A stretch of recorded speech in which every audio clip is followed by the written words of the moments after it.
Thank you. Same question to you, Chief Sharp or Reyes. So for us, we did receive through donations handmade masks, which were to be used to take surgical masks and put them inside of the handmade mask, which will give a week of longevity with the surgical mask. You do not have a cover. There's no cover available for an N95 mask respirator. That is lower than what the FD is using. Those are going to have to be disposable. But there are companies out there, and I think we were presented with that, where they can disinfect the N95 mask. The issue that we had with that was based really on perception. We can take a mask from an officer. We can take 45 or 50 of the N95 masks, place them in a bag, a bio bag, drop it off to the agency or to the organization. They will disinfect those masks, but they cannot give you back the same mask that you gave me. So no one really wants to have a mask, even though it was disinfected, from someone else. So the issue for us is we have to utilize the N95s. Once we use them, you have to get rid of them. The surgical, we can keep those for a week if you have a cover of a handmade mask. So outside of a week, you should not be using the surgical mask any longer. And that's a CDC and OSHA requirement. Now, doesn't it make it a little bit more difficult breathing when you have a cover now over the N95? Well, there's no cover for the N95. I apologize. It's only a cover for the surgical. For the surgical. And yes, the N95s is very hard to breathe in those masks, but we do it. Okay, thank you. Next question, Alder Crespo. Thank you, Mr. Chair. I have a question and a comment, or maybe a suggestion, and maybe folks can look into it further, because some of the questions that have been asked already by my colleagues, but I have to share my sentiment with the vice chair and with the chair with regards to the process of communication. We understand, and I always kudos to the police officers and the fire department, which I'm a advocate for. But we certainly want to maintain the good faith process where communications is being presented to us in a timely manner, in which we're able to then appropriately discuss this in a committee and be able to send it to the floor favorably. Because this is certainly a crisis that we're dealing with. But even if you're anticipating, this is just a suggestion, if you're anticipating to submit a particular grant or submit anything whatsoever that has to do with finances, I would just remind you that as the financial authority of the city, we would ask that you please email as soon as you're intending, if you have an intent, if you've already submitted it, as soon as you finish the submission, even if you don't have all the necessary documents, to forward it to the chair. Chair Antunes, send it to Al Lucas, as well as the president of the Board of Alders, just so that we do not interrupt the process or delay it. Simply because you guys are doing an exceptional job. You are out there in the front line, and we certainly want to support you. And we don't want to. We do have these implementations in place. As the parliamentarians of the city, we certainly want to follow the process, and we understand that certain times there's a necessity for things to happen outside of the process, but a message, a quick email, hey, Alder Antunes, hey, Madam President, hey, Al, can you inform the committee that we will be submitting even if you haven't, even if you're thinking, hey, we're thinking of submitting a particular grant request or a particular scholarship request or anything that has to do with finances, so that we can expedite it. And we will certainly work with you. I can agree with my vice chair. I would probably say 9 times out of 10, we will say yes. Actually, I would say 9.9 times out of 10, we would say yes. We would not say no to money, but in the future, we would have to say no to money if it doesn't happen during the right methods. But aside from that, I don't know if this is factual or not, but I have been talking to doctors. I have been collaborating with several healthcare practitioners with regards to the N95 masks. They've indicated that if you take the mask and you put it on top of a piece of wood and put it in the oven for 30 minutes, and you allow it to be in the oven for 30 minutes at 160 degrees, you're able to decontaminate it and utilize it 30 more times. These are N95 masks. Now, I've talked to doctors, they have confirmed this, but this is something that I would put out there just in case that would be the case, so that you can also utilize the masks. You can tell just the officers, both in the PD and FD, hey, keep the masks, keep them in your oven for 30 minutes, and don't leave it without touching the metal, or it'll certainly, the little piece that goes up behind the ear will certainly burn. But if you put in a piece of wood, it'll certainly decontaminate it. So I would just suggest looking into that. But aside from that, I certainly want to say that the front lines are certainly taking a huge blow, because there's a lot of folks that are in need, certain phone calls that require the use of PPE. But thank you for covering the OT and the purposes for each particular breakdown. I was able to listen. So thank you, Alder Roth, Alder Wingate, and Mr. Chair, because I've been able to receive those answers. But aside from that, I just want to say that we certainly want to collaborate and provide the very best service for you guys to make your lives easier. And just a little email, a small email, courtesy email, will definitely go a long way. I yield back. Point taken. Point taken. Thank you. Thank you, Mr. Chair. I yield back. You're welcome. Before we get back to Alder Roth, I had a question as well. And Alder Crespo just reminded me of it. Chief, both, I see, welcome, Chief Alston. Good to see you here. Chief Reyes, Chief Alston. I noticed that more so in police departments, some officers have been allowed to grow facial hairs. Does that create a problem with the sealing of these masks? The answer to that is yes. Anytime that you have any type of facial hair, it diminishes the capacity of a respirator. Now, an N95 is considered an all-purpose respirator.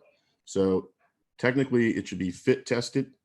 But in this crisis, this COVID emergency, we had to get these masks out as quickly as possible to protect our folks, our brothers and sisters on the other side of the aisle. In the fire department, we don't allow facial hair because we wear several different types of respirators and masks. And our members have to be fit tested because they are constantly going into what is called an IDLH environment, and an immediately danger to life and health.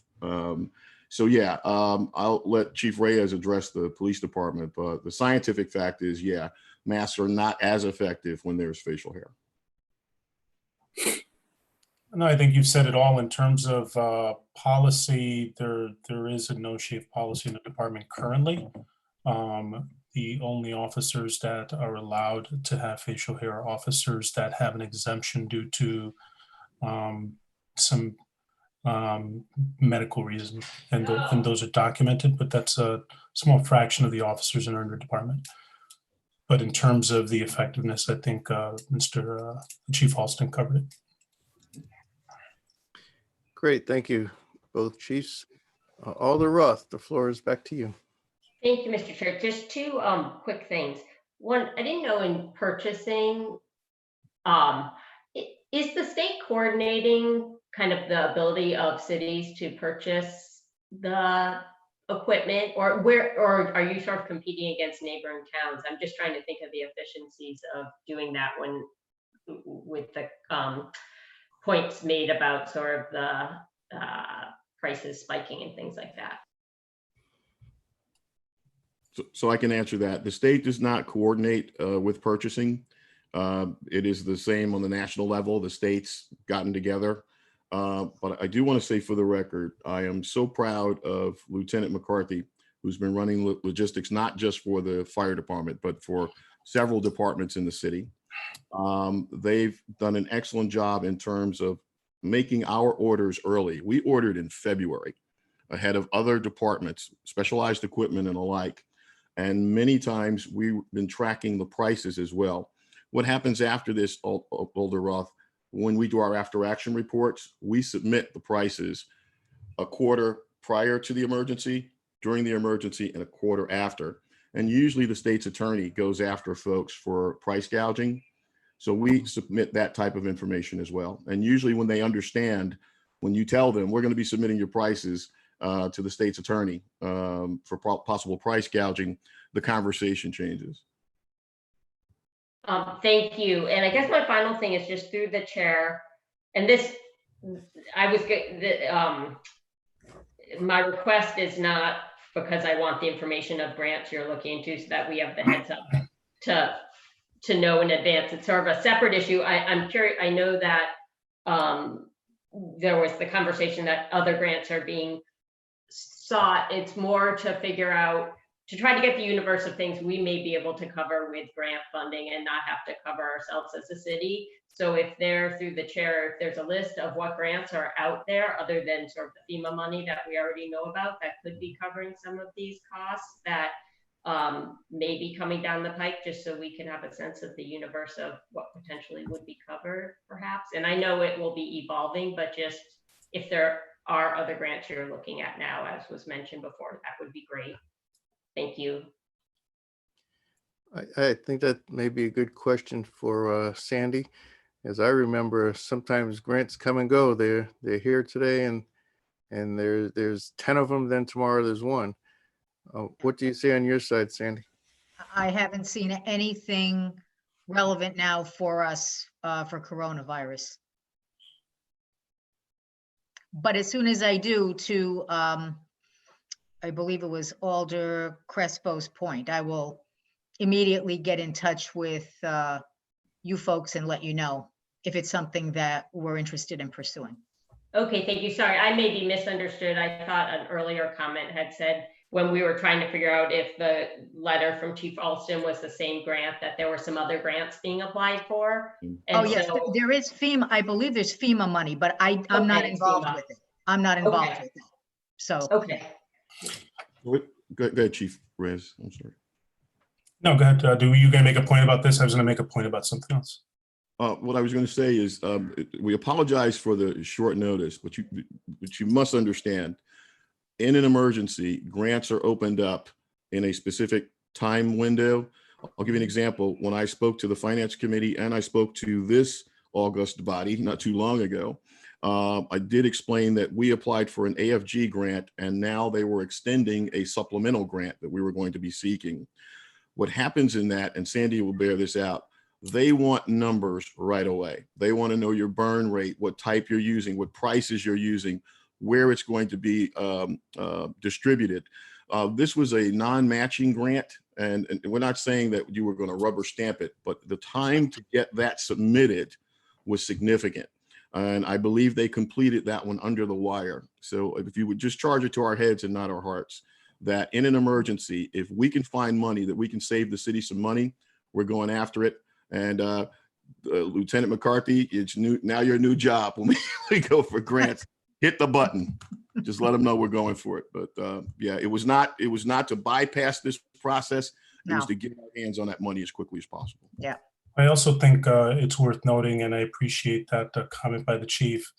You know, I've had an opportunity to work with Sandy now for a handful of years. I haven't really seen a more professional, conscientious, and hardworking individual. She's if there's another one, I don't know too many of them. And knowing Michael as well, Michael Gorman, these are just hardworking folks. I wasn't aware of this omission until in advance of this meeting. I had a conversation with Sandy, but just to echo the hearts of these two individuals, as the chief pointed out, I think it's important, and you brought it up, Alder Crespo, that there be good faith. And I want you to know and rest assured that our departments have every intention of really adhering to the rules of this legislative body, of course. I mean, especially the police department, we enforce the laws, right? I mean, and so these are rules, these are laws that are in place on a local level, and we intend on following them. But I would say, in terms of policy, that it might be worth looking at this policy, because if a policy forces good, hardworking people to pick between two rights, then maybe it's not a good policy. And so I think that it might be worth revisiting this policy. And Alder Antunes, you made mention of extenuating circumstances. Certainly COVID-19 applies, but I think we should put some mechanisms in place that allow these good workers, these hardworking people that are looking to find money, looking to do their jobs effectively, not to have to pick between two rights. But I just wanted to really speak on, because she's taken quite a beating here for not reporting on time. And I don't want it to be a reflection of her, and certainly don't want it to be a reflection of the respect that this department has for this body. It's not a reflection on her. I directed those mainly at the chiefs. You're the lead of each department, so you're the ones that end up taking the brunt. I know I've worked with Sandy in the past myself. I know her work ethic and quality, so it's preaching to the choir to me. Next one up was Alder Wingate. Yes, I don't. This was not a reprimand on Sandra at all. This is not what, that's why I said I've been working with her for years in reference to things. This is not like, poke at Sandy, poke at the police department, poke at the fire department. This is clearly saying that we have a process, and we understand that it's a pandemic. We understand all of that, right? And we are going to charge it to your hearts and not your head, right? We get where you're coming from. I get that, right? And I also said in reference to things, and the way to stop a bad habit is not to start it. We've been down this road before in different avenues. And my thing is, as I was the chair, we had some of these type things going on. And we just want to be clear and present that we want to be a part of the process. Chief Reyes, we understand the policy is the policy, right? And we want to be a part of the process. I mean, the wonderful work that you're putting in, we want to just be a part of the wonderful work that you're doing. That's all we're trying to do. And that's what UC is about for us, right? That's what UC is about for us. And Alder Crespo says it, us being the financial body of the city, we want to be a part of the process. And I understand that you have to make moves when the moves are made before you. But once again, this is no I got you situation for us. This is not a poker situation. I didn't mean it that way. I just said what I thought I needed to say as the vice chair, leading public safety, right? That's all that's where I'm coming from. I want everybody to know my position on the actual situation, because what are you doing is a great service. I don't want this meeting to be like, it was a bad meeting because of what transpired about, the Board of Alders wasn't able to approve this whole process, right? I don't want that to be taken away, right? I want this to be understanding that perhaps we could look at a process. At the same time, we know that the process exists now was not served. At the same time, we appreciate all that you do. Everyone, right? Because everyone's here for a reason. Everyone in this room, right? So I just wanted to make that point to Chief Austin, to Chief Reyes, to Sandra, to everyone in reference to what we have to do, because we got a job to do as well. So that's all I got to say. And I didn't want to say no more, but Chief bring it out. Thank you, Wingate. Maybe I should apologize for bringing up the issue initially, because now we're starting to get too far off the topic. I want to stay on the topics that we have. We could always do a workshop or something on the procedures at a later time. I don't want to take too much time away from this. Good idea. Chief Alston, I just want to let you know that before you arrived at the meeting, I had promoted Lieutenant McCarthy to chief. But I'll rescind that right away, sir. It's all right. You are in his very well and capable hands. I apologize for my delay. Oh, that's okay. All right, so we're going to go on, as long as it doesn't involve process procedure. Alder Crespo, you're up next. Thank you, Mr. Chair. I'm going to be quick. I don't want to discredit or feel like I'm yelling or beating up on Sandy. Sandy, I thank you for the job that you do, Lieutenant McCarthy, now that you're going to be stepping in. I just want to say you guys do a phenomenal job, because the job that you do is labor intensive. So certainly keep up the great work.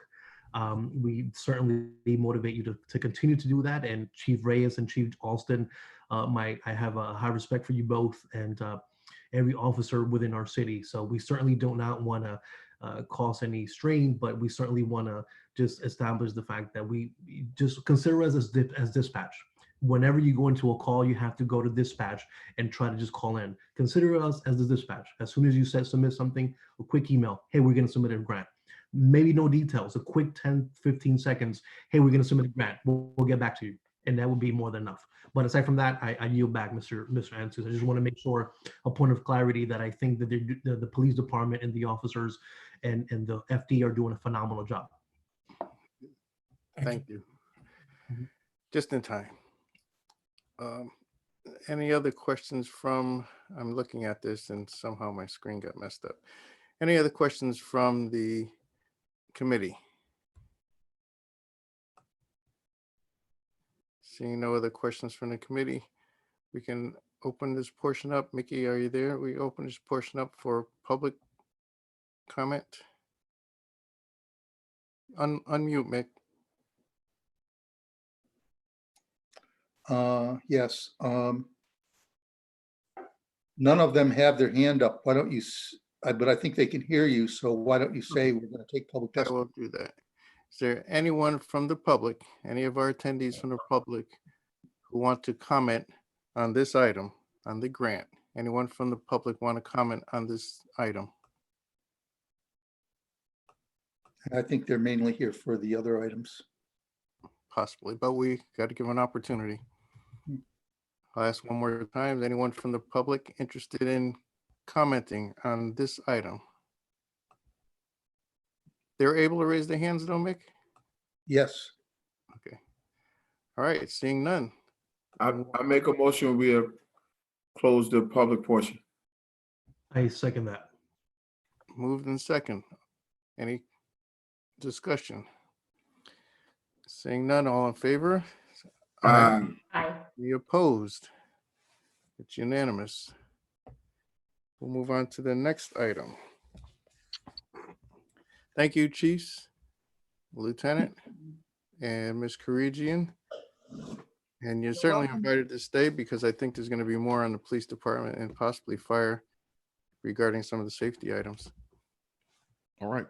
If you don't mind, I'll just monitor with the camera off if I may. Sure. Thank you. Me as well. Thank you. All right, the second item is the order of New Haven Board of Alders calling for a public hearing and workshop to discuss the current status of crime in the city, particularly recent crime increase in shootings. This was, I believe, presented initially by Alder Festa, and she's here. So we're going to start the floor with you, Alder Festa. Thank you, Chair Antunes. I appreciate you and the committee listening this item. When this communication was first written, it was actually back in November. And I have the data dating back to then, and I don't have the updated ones, but the data is probably either the same or higher. And it is a great concern as to the number of gunshots that are reported. And I know it's a complicated topic regarding even ShotSpotter and finding ballistics, etc. But the main concern is that these gunshots are happening at all times of the day. It's no longer late at night, and it's concerning because there is activity during the day, and that activity is especially probably a little more or less how you look at it, prominent today because people are basically home. They're quarantined and going outside and enjoying walks, etc. And these shots are being shot at a time that could affect the quality of life of the innocent public.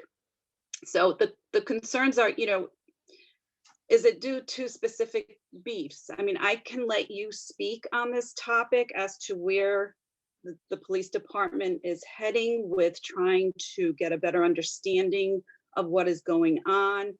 I'm curious to know what our partners in this stand, where do they stand, for example, Youth Stat as well as Project Longevity.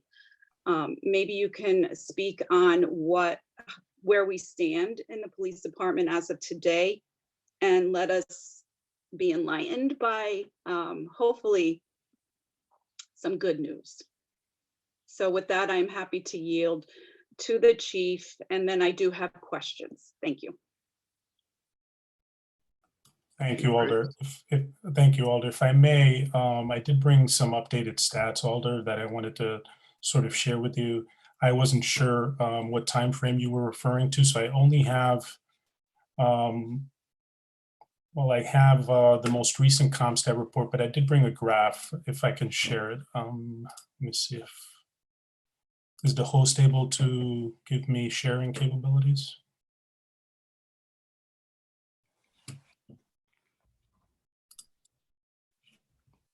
Vic, can you do that?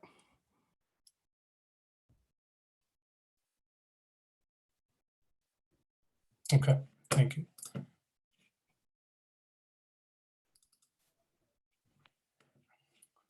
There we go.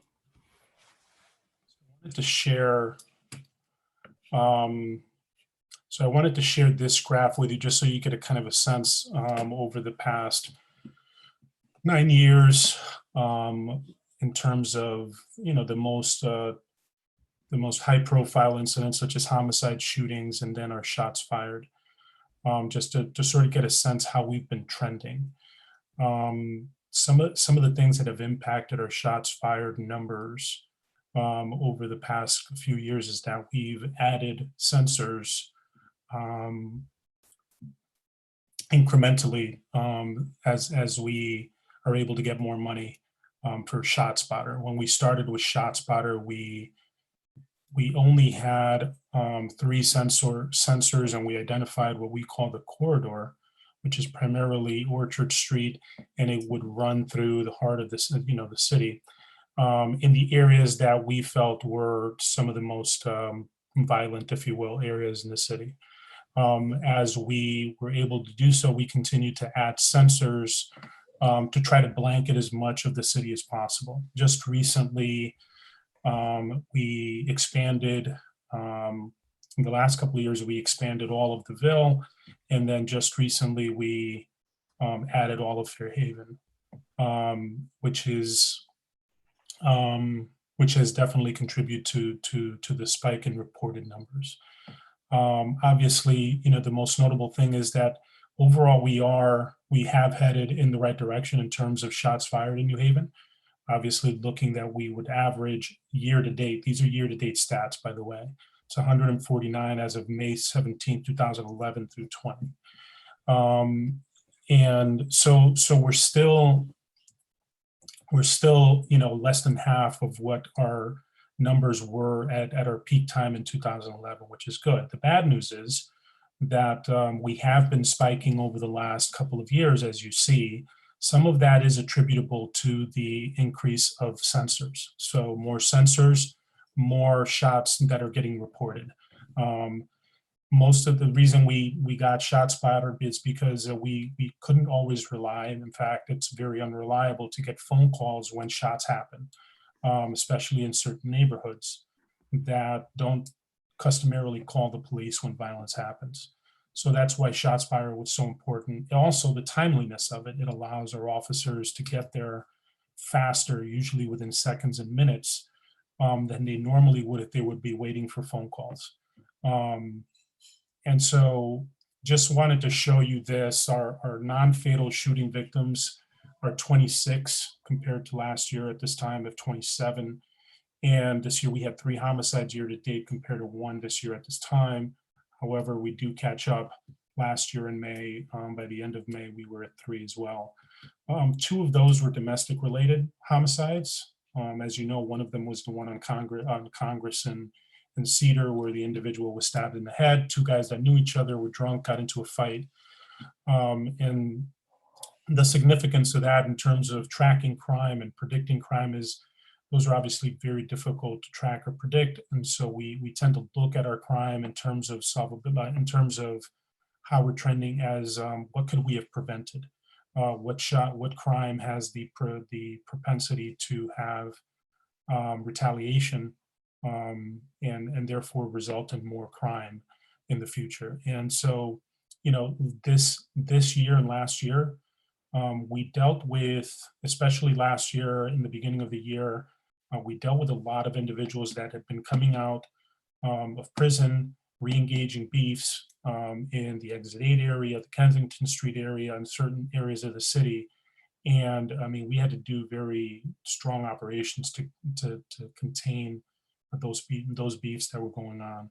We had a very similar dynamic this year, as you see, as you've seen lately with the shootings, particularly they've been affecting the last month the area of Exit 8, Boucher Lane, that area. We've targeted, I mean, an enormous amount of individuals involved in this feud, and been able to make seizures, arrests. Those been well documented.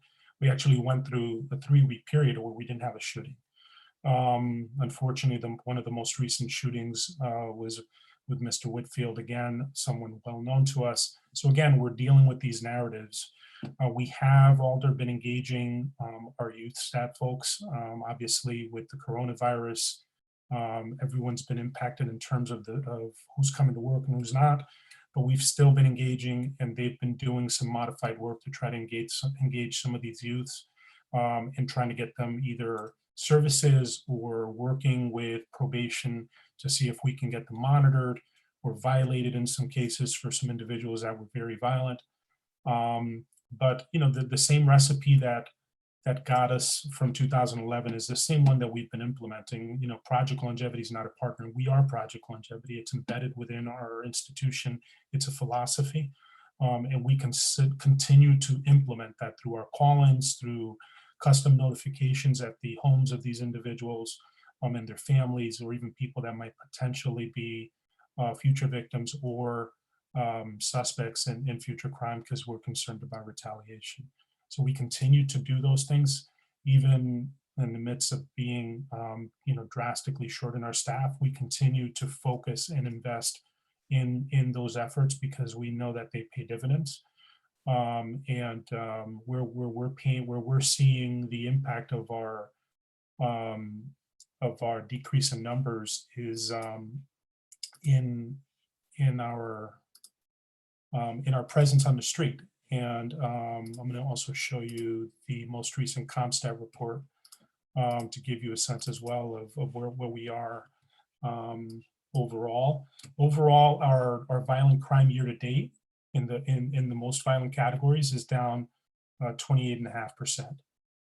Obviously, we saw a spike in the homicides. We spoke about that, and we're down on shootings modestly. But in all the other categories, for the most part, we've seen a decline. Aggravated assaults. So our violent crime is down 28%. Our property crime is down almost 5%. And our all other general, as we call general purpose crime, is down 15%. Recently, we've even we've even focused our efforts on doing more full motor vehicle enforcement. I just wanted to show you that. I understand your concerns. We've been at several meetings, Alder. We've discussed this. You've been very vocal about the concerns, especially in some of your districts with the spike in some violence. We're equally concerned. We've been focusing our efforts both visibly and behind the scenes to try to address them.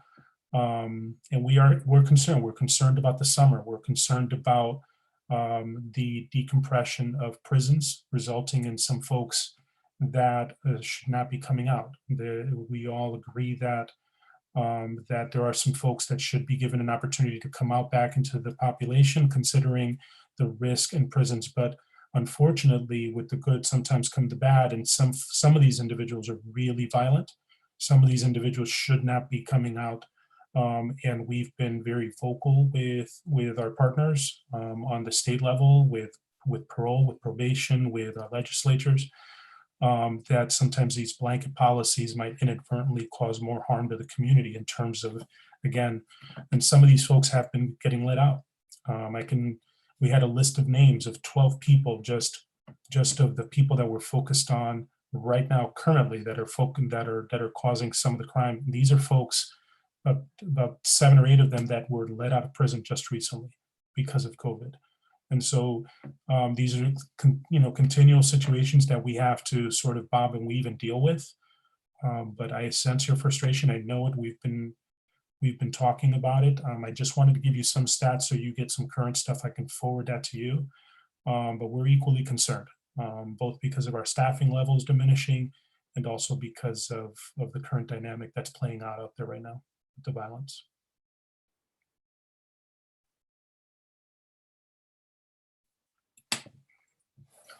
Mr. Chair, is it okay if I ask some questions? Yes. If yes, the chief is done? Yes, ma'am. the floor is yours. Okay, thank you, Mr. Chair.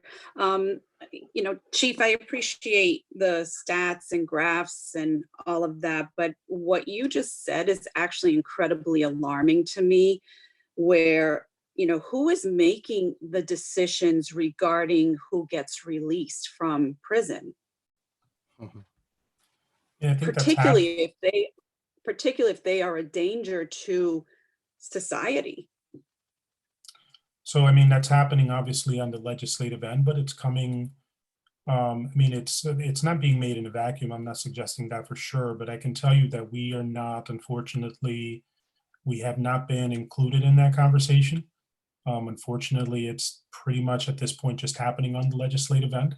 We've been very vocal about it. We've been communicating with our local and statewide legislators about our concern and have asked to be a voice in the decision making, because not everyone deserves the same consideration, and all crimes aren't created equal. There are some individuals in prison that they're there for a reason, and they need to be there, and they're a danger to the public, and so we need to make that distinction. And so I'm equally frustrated about that.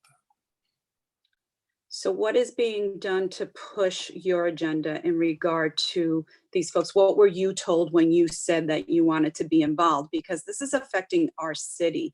It is affecting the innocent that might get injured or killed because of this. And I don't think that's very fair, quite honestly, especially for the law-abiding citizens who are just enjoying life. Why should they be part of this this crime spree that seems to be going on?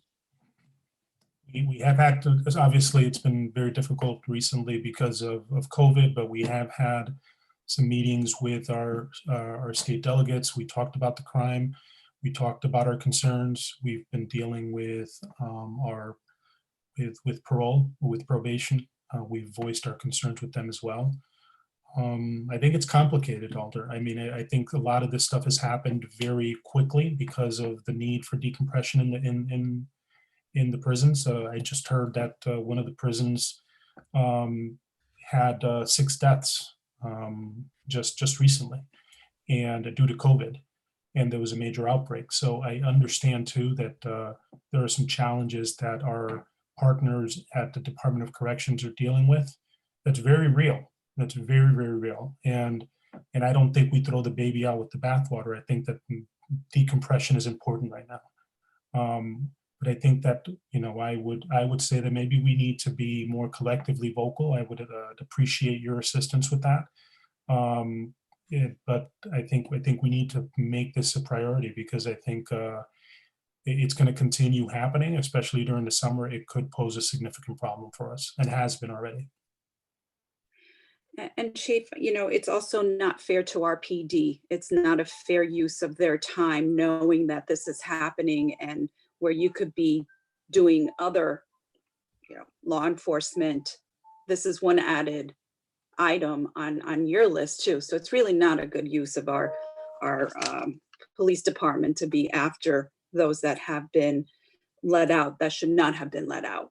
And and COVID is ugly. It is, it's very ugly and scary. And I'm sorry that everyone is suffering from it one way or another. And I appreciate your answers. I want to ask just a couple more questions, then I will yield to my colleagues. You had made a comment regarding sensors for ShotSpotter. And you mentioned that it was expanded in Newhallville and Fairhaven. What are the plans to expand it to other areas? So our decision to expand ShotSpotter over the years since we initially adopted the program was based on volume of crime, based on the need in the respective districts. And so obviously we focused because number one, the sensors are very expensive. And in order for them to be effective, you can't just buy one sensor. There needs to be triangulation. And so when a sensor gets put in a particular district or area, there need to be multiple for it to be effective, a minimum of 3. Optimally, they want even more than that. And so because they're very costly, we dictate their location based on the areas that need them, the areas where we're seeing shootings or lots of reported crime, violent crime. And so the districts, so it's based on that. It's based on the volume of calls. It's based on the types of calls. The reason I bring that up is because I've noticed shots fired almost across the entire city.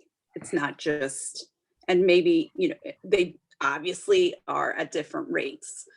Some areas are higher than others, but I guess what is your plan then? If they are this expensive, and I know that the Board of Alders put money in for ShotSpotter expenses, have you come to the board? And what are your plans for maybe a line item is there a line item in the capital budget for expanding these sensors to other areas? Yeah, so interestingly, just today I met with my personnel to discuss budget cuts. And so when we were looking at the reality that we were going to need to trim our budget even more, we are running so efficiently, so to speak, right now. In other words, I mean, we're running pretty lean, that we're taking a look at things like ShotSpotter to see if it's something that we can do without. So in terms of considering augmenting the footprint of ShotSpotter under our current financial situation, and obviously when we have to make a decision on whether or not to have ShotSpotter or more cops on the beat, it's very difficult to consider expansion of ShotSpotter when right now we're just looking to preserve the budgeted strength of the department because we're at a point now where that's being implicated. Well, I mean, I can understand your frustration. I am on the finance committee, and I could tell you it's a very challenging year on so many levels, but the safety of our residents also should be a top priority. And I guess with that, you actually allowed me to think of a couple of other questions regarding ShotSpotter and basically what is, and if you don't have the answer to this, I can ask through the chair to you can get them through the chair. What is the sensitivity and specificity of ShotSpotter? For example, how sensitive is it to an M80 or to a car backfiring? Because I know that, I heard a car going by my own house as I was sitting on my porch that backfired. And I tell you, it was pretty alarming because I'm sure neighbors probably thought it was a gunshot. So I guess what's the sensitivity, specificity of ShotSpotter? How basically the accuracy of that technology? So the system sort of acclimates to its environment. And what happens is that it's a calibration of sorts that happens with ShotSpotter. So when it acclimates to a particular area, it starts essentially learning it can differentiate between what is a firecracker and what is a gunshot, what is a muffler backfiring. So it is able to do that. The other fail-safe that allows us to be able to help it calibrate, because there's also the human element to it, is that we have the ability to listen when there's doubt. So we can physically listen to it, and we are able sometimes to tell the difference. And so we're able to manually enter. And now the system is identifying that particular sound, and it's able to calibrate itself and understand that particular sound and distinguishes it. So there's, it self-calibrates, and then through the human input and us listening to it, there's several of us within the department, especially the dispatchers actually listen to every gunshot. So when it comes over, they listen to it. They're able to tell pretty quickly, and sometimes they can't. Sometimes we have to send it for a forensic at ShotSpotter and ask them to do an analysis, and they're able to do that. But after a period of time, it becomes very good, very proficient. Like we've gotten very few false positives now. And so typically in the beginning stages, it's calibrating. And so you might get some false positives, but for the most part, once it acclimates to the area, it's very effective. I mean, the system is designed to be able to differentiate gunfire, the caliber of weapons.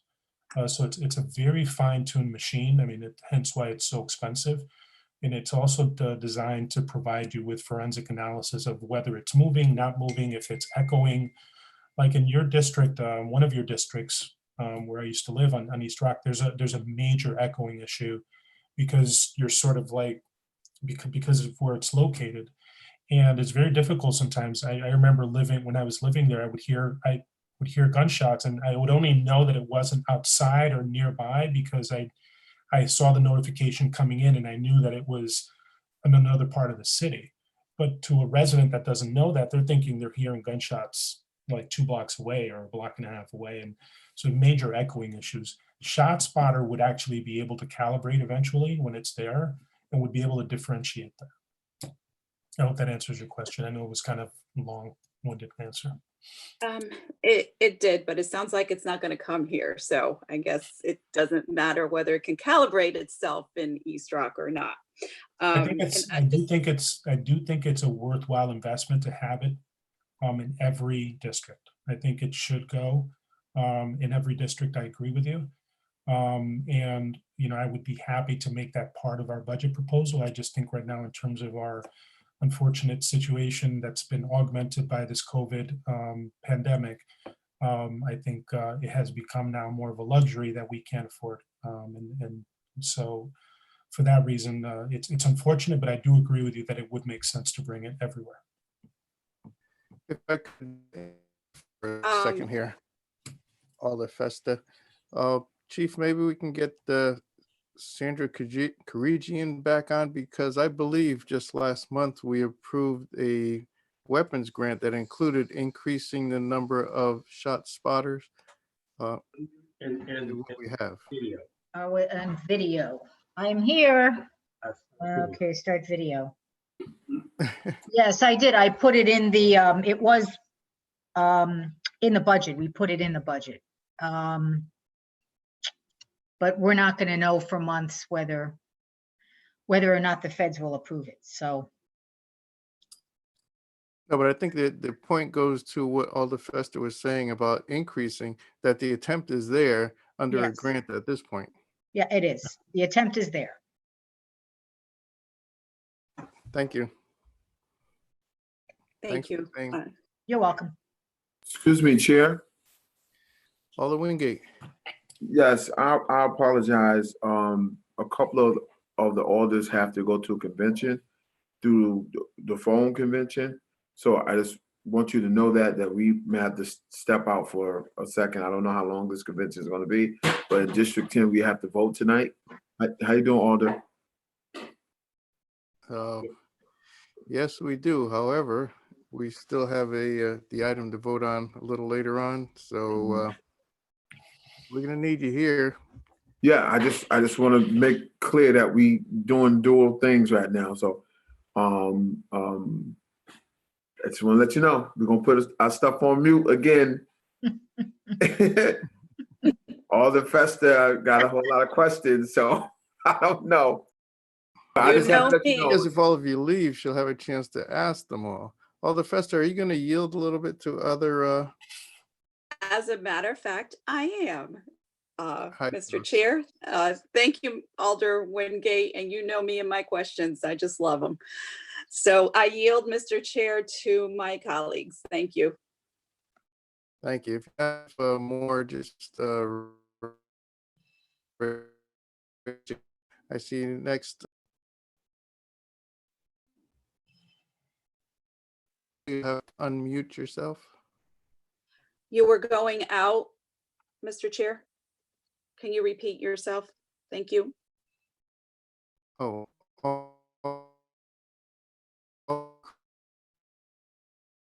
Did you say Alder Crespo or Alder Roth? What did you say? Oh, it's magic. He's frozen. It's frozen. I think it's a connection issue. Vice Chair, do you want to maybe? Oh, he got booted out. Leave. There he is. Yeah. So, Alder Crespo, did you have a question? Yes, Mr. Vice Chair, thank you. I just wanted to ask one question. I know that we were already talking about the approval of last item, I believe, either last month or the month prior, with regards to 750,000 or something like that along those lines, which was one of the questions I was going to ask. It was answered already, but the other question, pardon my ignorance, I don't have the figures in front of me, but Chief Reyes, maybe you know this off the top of your head. What is the actual cost for the shot spotter of one particular shot spotter? And I know we need to have several ones to triangulate the particular location, but how much is the cost for one, and what is the maintenance cost? Like what does it involve personnel, or is it something that you can just place in a location and leave it there, or what's the process for maintaining the system? I know that you guys record information and stuff like that, but part of my ignorance. Oh, not at all. It's that's a good question. I think there's so the cost is of the equipment itself, but technically we're renting it. Okay. And then so every time you acquire more equipment or more sensors, your maintenance costs and your yearly costs go up because they're monitoring more. Right now we're up to about $3.5. I think it's about $350,000 a year that we spend on ShotSpotter. And so each of the sensors, I can tell you that when we got the most recent sensors, I did so because we're on a recorded line, so I'll be very careful, but I strong-armed them and I told them they had to give them to us for free. And so we were able to get the most recent sensors for free. And basically we told them we were in financial crunch. We've been a long-standing, customer, and that we needed these sensors, and they threw the sensors in for free. However, the sensors were for free, but the service plan goes up because they have to monitor more. And so, those are the costs. I think, it's like having a cell phone. I would equate it to. They're happy to give you the phone because they know they're what they're really charging you is for the plan. And so the plan is where the big money is. And I mean, we're paying again almost $400,000 a year to maintain, to keep ShotSpotter. Got it. Thank you. And it's renewed annually. So we're not on any long-term commitment. We can end that whenever we want, but it's renewed annually. Thank you for that. That certainly is useful information to know. And given that you've mentioned the phone services, which is a good thing, so certain organizations provide maybe like an incentive, based on, I don't know, if you get 2 phones, you get 1 free plus unlimited, something like that. But is there any potential to try to also renegotiate every year to try to see the costs go down? Or have you been successful enough to see if the issuing authority can provide some sort of incentive? Hey, you guys have 10, 15, 100 ShotSpotters, where we understand that the maintenance may go up, but maybe the service can can also be provided in a not a prorated rate, but maybe some sort of collaboration efforts that, hey, thank you for your service. We want to give back to the community. Here's a, I don't know, 15% rate decrease. Is there any potential for that with regards to negotiation? Yeah, so every year when you renew, you have an opportunity to try to do some negotiations. That's what we did last year. We were able to get those extra sensors at no cost. So when that time comes up now, which will be July 1st, is when we renew again. I commit to you that I will be fighting very hard to try to see if I could even come back to Alder Festa with some good news that we're gonna get some extra sensors at no cost and see how much we can. I think ShotSpotter is got to be seeing from every municipality that there are some difficult decisions being made with regard to budgets, and so they're going to have to be, they're going to have to work with municipalities if they want to keep our business. And so I'm rest assured, those that know me know I'm very frugal, and I love getting a deal. So we will be fighting to make sure that ShotSpotter is giving us the best deal possible, and we'll see what we can get from them as of July. I'll keep you posted on that. I appreciate it, Chief. Thank you. Anything you could do, again, we thank you, because I'm an avid believer of the ShotSpotter. As a matter of fact, I also asked my district manager, hey, how can we provide additional ShotSpotters? And it was a very difficult question to answer, but given your thorough insight on the actual process and how the maintenance and the cost and how we are renting it versus actually owning it, that certainly provides a lot of information for me to see how I can provide my services to maybe see if we can have another one or two or three, or however we can afford it or not. So I yield back. Thank you, Chief, and thank you, Mr. Chair. Sure. Thank you. Thank you, Alder Wingate, for taking over me while I got lost in the cyberspace here. Alder Roth had the next question. Thank you, Mr. Chair. First, I want to echo my colleague Alder Festa in terms of the issue of the releases from prison with COVID, which I appreciate very much. It is a really complicated issue, but it certainly seems like something that the police need to be at the table at for the conversations as to who is being released. And so, I, in any way, can be helpful in conversations to try to ensure the police are part of that conversation. Please let me know. I look forward to trying to be helpful. Thank you. And I do have a few questions. I noticed in the CompStat report, the category of weapons violations, I believe, has gone down. Could you explain sort of what falls into that category? I guess I'm just trying to align kind of where crime guns are coming from and how that ties in with that weapons violation stat. So weapons violations is one of those, and just for the group, the weapons violations, year to date, we are at 137 compared to 175 last year.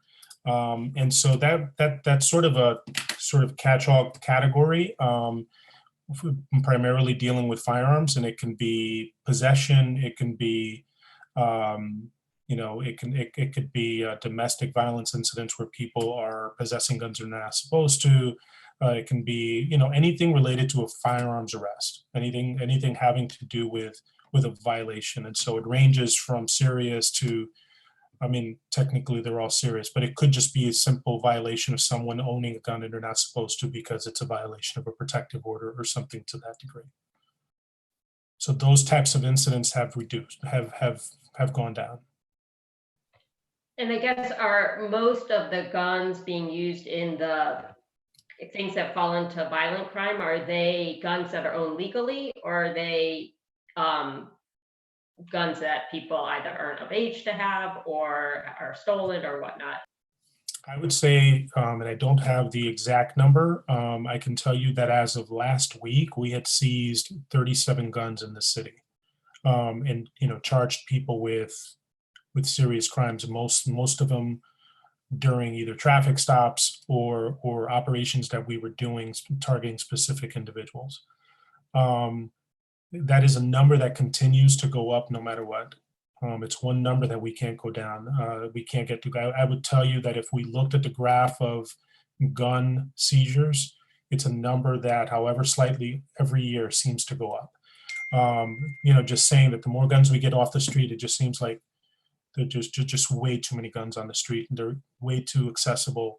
And so that's pretty obvious in the numbers. Most of them are stolen. Most of them are taken in burglaries. Most of them are part of the drug trade, either people bartering for them or stealing them, stealing them from people's homes, things like that. But I would say the lion's share, and I don't have the exact number, but I can get that for you, they're stolen guns. And just thinking of what, knowing that our resources are so limited, I do know that you work closely with ATF. Could you maybe just describe kind of how, are there ways we can leverage ATF or other entities more to sort of preserve our resources as we try to deal with this issue? That's a great question, Alder, and I appreciate you asking it, because in a time of a fiscal crunch and obviously in diminished resources, probably one of the most important assets that we have are these force multipliers that are these task forces that we're part of. ATF being one of them. They're embedded in, just like all the other federal agencies are in our department. They do the lion's share of work that they do in New Haven. They do in targeting folks that are contributing to crime in New Haven, and so we're able to, by the inclusion of one of our officers, or in the sake of the ATF, we've had up to 2 officers at one time assigned to that task force. We're able to get federal dollars whenever there are seizures that we're involved in. And then we're also able to use their resources to track guns, to track individuals that are bringing guns into the city, to help us in our investigation, be able to take folks that we arrest and have them take over the investigation, so we can put federal charges and try to get more time on them. So things of that nature. It is definitely an asset. We work very, very, very closely with them. And it's definitely important to us. And just one more question for now. I'm sort of thinking of the circumstances or what happens because of COVID. There's a lot of people out of school, a lot of people out of jobs, people are suffering financially. Are there conversations sort of with other law enforcement entities about, I've got to believe that that impacts crime, and kind of what are the strategies for trying to get ahead of that, if there is anything one can do?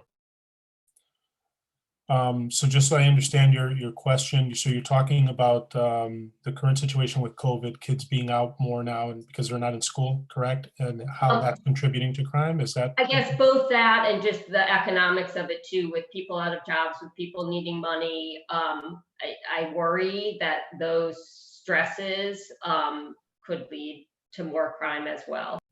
Yeah, so one number that we're seeing start slightly going up, and other jurisdictions are seeing the same, are the robberies and the burglary numbers. The robberies with firearms and the strong arm firearms. The burglary numbers have actually sort of stayed flat and gone down a little bit, and we attribute that to the fact that more people are home, and so there's less opportunity. But the robbery numbers have gone up, and for us, we had seen a steady decline in our robberies. In our peak, we in 2011 were dealing in a year we were dealing with just under 1,000 robberies per year, anywhere hovering between 850 to 1,000. I mean, last year we had in the low 300s. The year before that, it was right around the same, high 300s, 400s. It's gone down incrementally, but staggering reductions in robberies. This year, during this time, we've actually seen a spike. And I think we're attributing it to that. We're attributing it to the economics of it as well. We're also, a lot of it has been juveniles. A lot of the reported suspects are being reported as younger suspects. So we're attributing that again to the fact that the kids are not in school maybe, and they're out more. And so there's that issue as well that we're facing. And then we're not alone with it. We meet daily with the Intel meeting, and this also is, part of the previous question you asked. We meet with our partners every single day. We're still doing it now. We're doing it on Zoom, and it's actually been beneficial because we're getting more people, more participation now than we even did before, because it's so much easier and convenient that other jurisdictions are joining us that before weren't. So we've been able to have a conversation, compare notes, how our crime's impacting, our respective jurisdictions, and also, getting ideas from each other. Thank you. And I'll yield to my colleagues who may have questions. Thank you, Alder Roth. Before we get back to you, Alder Festa, Chief, I want you to comment on the effectiveness of the shot spotter, and not in how it works, but does it help in those areas that we've had it to reduce the number of shots fired?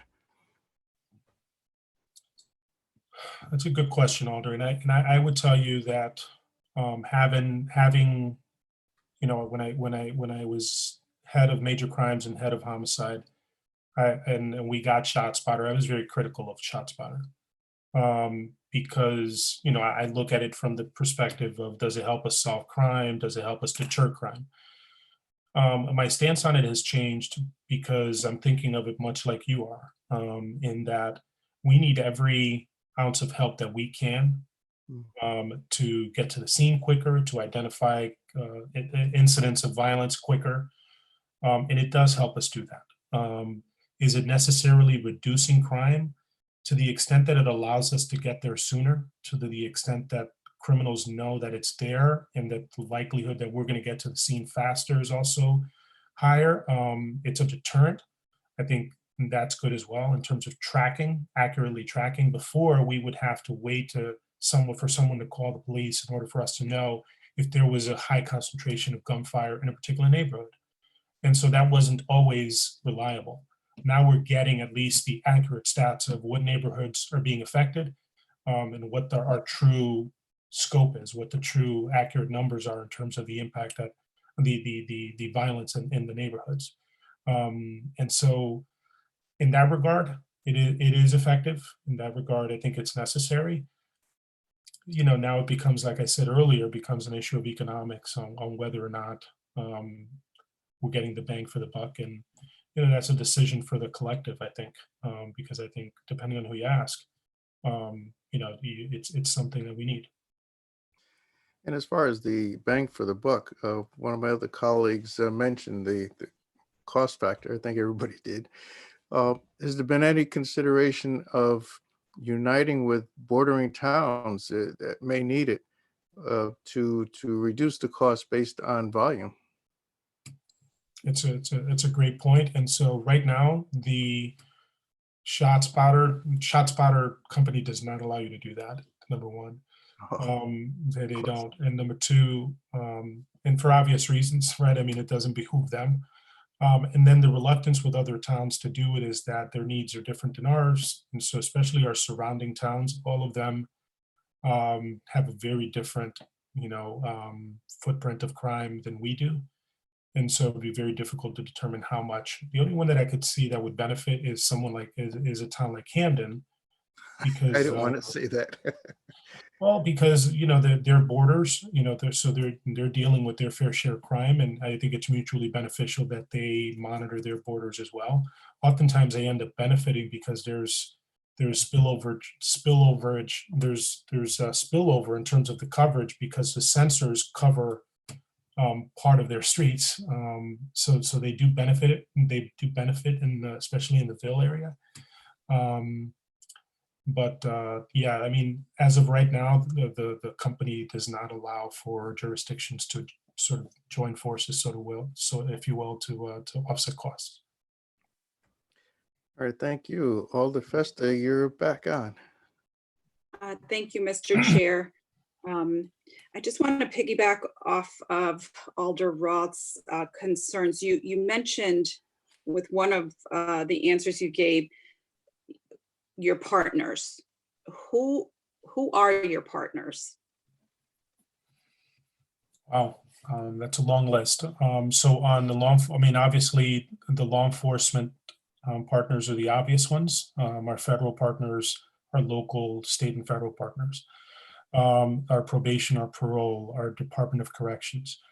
But the significant partners for us are community partners, our youth stat, our youth services, our street outreach workers are an enormous partner for us. Our social service providers, like everyone from the 4 Cs to DCF to Yale Child Study to, I mean, the list goes on and on. I mean, from, there are the social service, the law enforcement, the community outreach partners, there are the, different service providers. And then there's you, and then there's you all, of course. Yeah, no, I think that when I refer to partners, I refer to all of those categories. Thank you. I appreciate that. And I'm very concerned that you mentioned juveniles are a primary target as far as arrest goes. And I'm very, very concerned about youth stat because I feel like it's somewhat of a separate entity. I believe it is out of the Board of Ed, but you can confirm that. And my concern is, how is the communication between our PD and the Board of Ed, if that is the case, with getting these kids help? We should be wrapping our arms around them. We should be guiding them. We need to get them the help they need while they're still young, while we still can help. You're always going to have the one or two that is helpless, but these are our kids. They're our future. And I feel like there's a disconnect with youth stat, particularly with some conversations I've had with some police officers. So if you can elaborate on how the process works, that would be appreciated. And so there's two mechanisms, primary mechanisms. Obviously, the intel is one, and then each of our divisions primarily, there's CompStat, obviously, where people communicate, but the informal ones are probably the most important mechanism. We have personal relationships with individuals from street outreach, with youth stat, and we meet with them and talk with them constantly. And when something happens with a particular individual, like a recent individual that was just shot, it was someone well known to us, someone that's been on the radar of youth stat. We immediately contacted them. We reached out to them.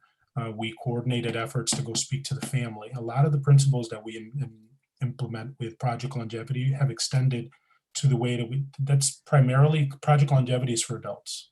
One of the loopholes in it that was really very difficult to replicate with certain crimes and also with a certain suspect pool. We didn't have the same leverage. The adults, we can force them to come in. Obviously, the juveniles fall under a different category, and they're protected under a different category. So we had to get creative into how to engage these young men primarily, right? So I'm with you on that, Alder. Probably the most important work we do is the behind the scenes work, trying to identify these individuals, and beyond the ones that did the shooting or that got shot, we're trying to prevent the next one. We know who they're beefing with, we know who they're aligned with, and we are constantly in their homes, speaking to parents, trying to help them and provide them services so that we can try to prevent the next one from happening. We do a lot of that, it goes unnoticed, but that stuff is still happening behind the scenes. We push hard for that. Can it be happening more? Yes, it can be. And I think, we have to keep ourselves honest. We keep them honest. And we push them, when I mean our partners, we push them because we think it's a commitment that they need to have to the city and to the department. Well, then I'm going to make a suggestion because I feel like our officers don't know the protocol when they arrest a youth, a juvenile.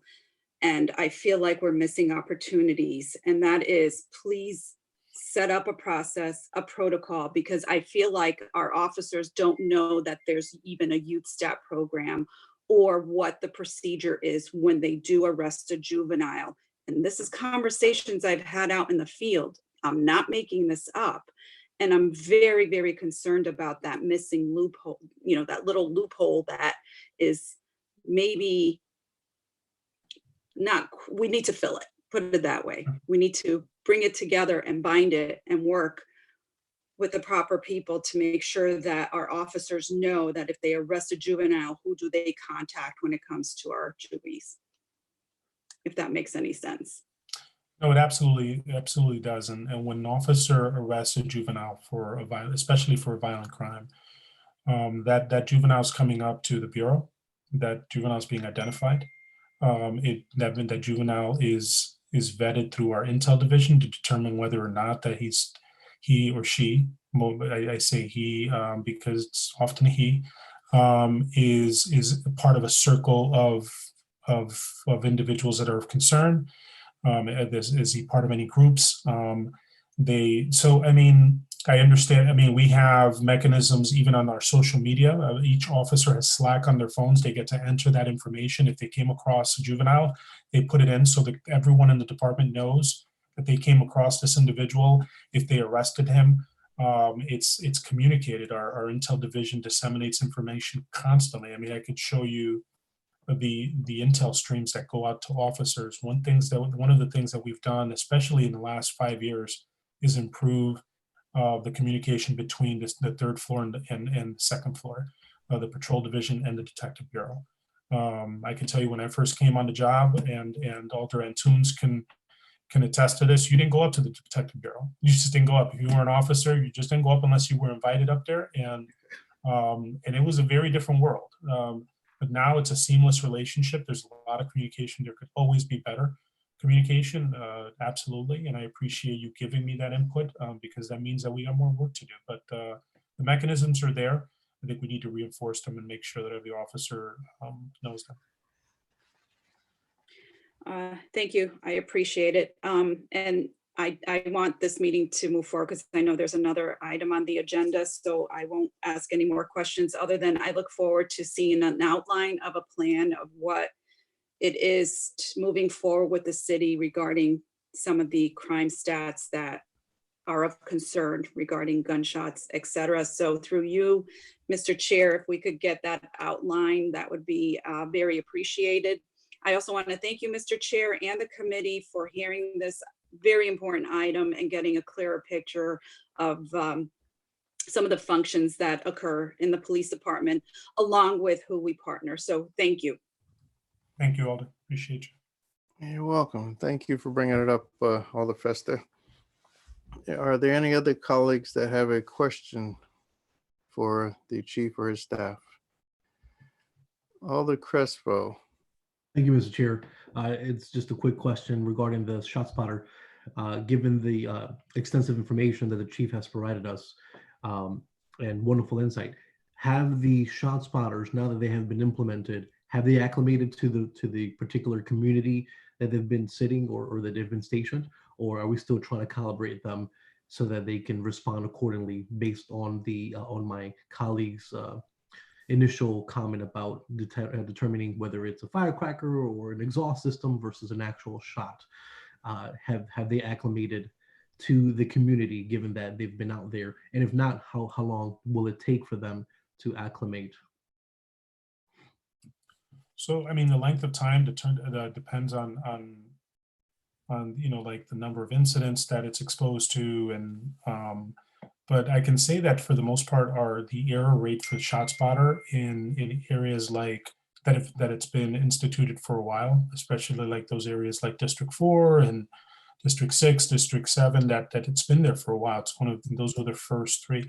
It's the error rates are very low, and if there is a discrepancy, we report it to help them adjust and calibrate their systems. For the most part, it's a very effective tool in terms of identifying.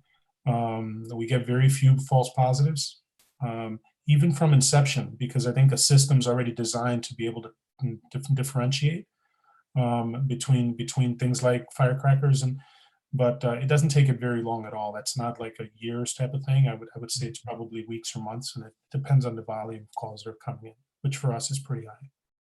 Got it. Thank you, Chief Reyes. Mr. Chair, thank you. Thanks for your questions. Thank you. Alder Roth, do you have another question or do you just forget to drop your hand? I forgot to drop my hand, sorry. You're just waving. Right. Do any other colleagues have a question? Any other committee members have a question? Anyone from the public wish to comment on this matter? Are you seeing anyone, Mickey? Anyone from the public wish to comment on this matter? Last time, anyone from the public wish to comment on this item? Alder Crespo, Mr. Chair, I make a motion to close the public portion for this particular item and move on to the next one. Second, moved and second. Any discussion? Seeing none, all in favor? Aye. I, Opposed? There are none. So carried. We are moving on to the final item, which is the hearing on lighting policy for the city of New Haven. As brought up by Alder Winter, Furlow, Brackeen, Saban, Roth, Edwards, myself. As Mickey is getting all participants in, who would like to start? From that group, who was the primary? Alder Winter, was that you? Yes, it was. Can you hear me? Yes, I can.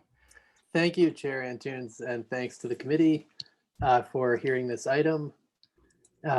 This item came out of a series of pedestrian-involved crashes last year into this year before the virus hit and auto traffic declined significantly. We had many pedestrians. I don't have the exact number in front of me, but more than 10 pedestrians who were hit and killed, including an accident on Whaley Avenue that raised questions about how the city's approach to lighting could be improved in order to prevent fatalities and improve public safety. And so we thought it'd be valuable to hold a workshop or public hearing before the committee so that we could discuss issues such as, how does the city plan and deploy lighting infrastructure? What constitutes a well-lit street? What are the standards for that? What types of lighting should we be using? And those kinds of questions. So that's, I think, the thrust of the communication to the committee. And yeah, I'd open it up to the committee for discussion and would chime in later with questions. Thank you, Mr. Chair. You're welcome. Does anyone else of that group want to present? Alder Roth. thank you, Mr. Chair. Just two small additions. I think my colleague laid out the situation very well. And he may have said this, but I may have just missed it, that most of these crashes happened at night when it was dark out, which is the logical reason for why lighting matters. And then at some of the meetings about this, there was discussion of the ancillary benefit of more light making people safer to other kinds of crime as well. And so there's sort of dual purpose to discussing this. Thank you. You're welcome. Others from that group, colleagues from that group, anyone else want to comment before we open it up to the city officials? Seeing none. Okay, we can start with Mr. Giovanni Zinn, since he's the major guy in charge of lighting. I'm Giovanni Zinn, city engineer. I'm sitting here in beautiful 95 Soundview Terrace. That is the background though of my shot. That is our Fort Nathan Hill Pier. I share responsibility for street lighting with my esteemed colleague of the Director of Transportation, Traffic and Parking. They do the maintenance and we work together on capital improvements. So maybe good chance for him to introduce himself. Good evening, committee, and thank you, Mr. Chair. Doug Houselayden, 115 South Water Street, Director of Transportation, Traffic and Parking. And who else did we have in your group there? I think that was it. Just the two of you? Chief Reyes stay on the line by chance? I know that Chief Reyes was planning on participating as well. Yes, Chief Reyes, I think, is appropriate, as well as our Fire Chief Alston. I'd be happy to stand. Okay, gentlemen, begin.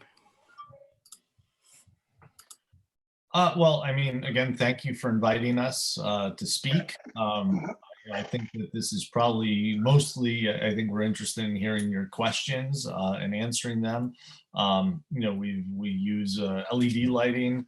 One of the other things that we're working towards as well as we start to replace our LEDs is going to a color temperature of 3000 K, which is more in tune with the latest guideline for night lighting. We were also have been working with Parks Department to work through all of the lighting in their system as well, getting that converted to LED, and we've seen a dramatic improvement in the parks that we've done that with. Again, sort of my department, we work on some of the capital investments, especially the underground work is sort of what we do.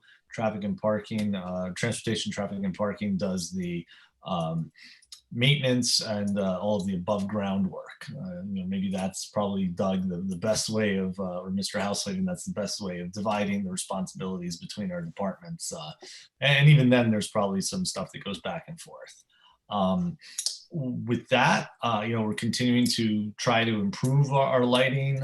We've done in downtown, gone like on Temple Street to 12-foot high pedestrian fixtures, bringing the lights down, also making them a lot easier to maintain. So it's a real delicate balance that we're trying to do to use our capital dollars wisely to make sure we invest in the system and continue going forward.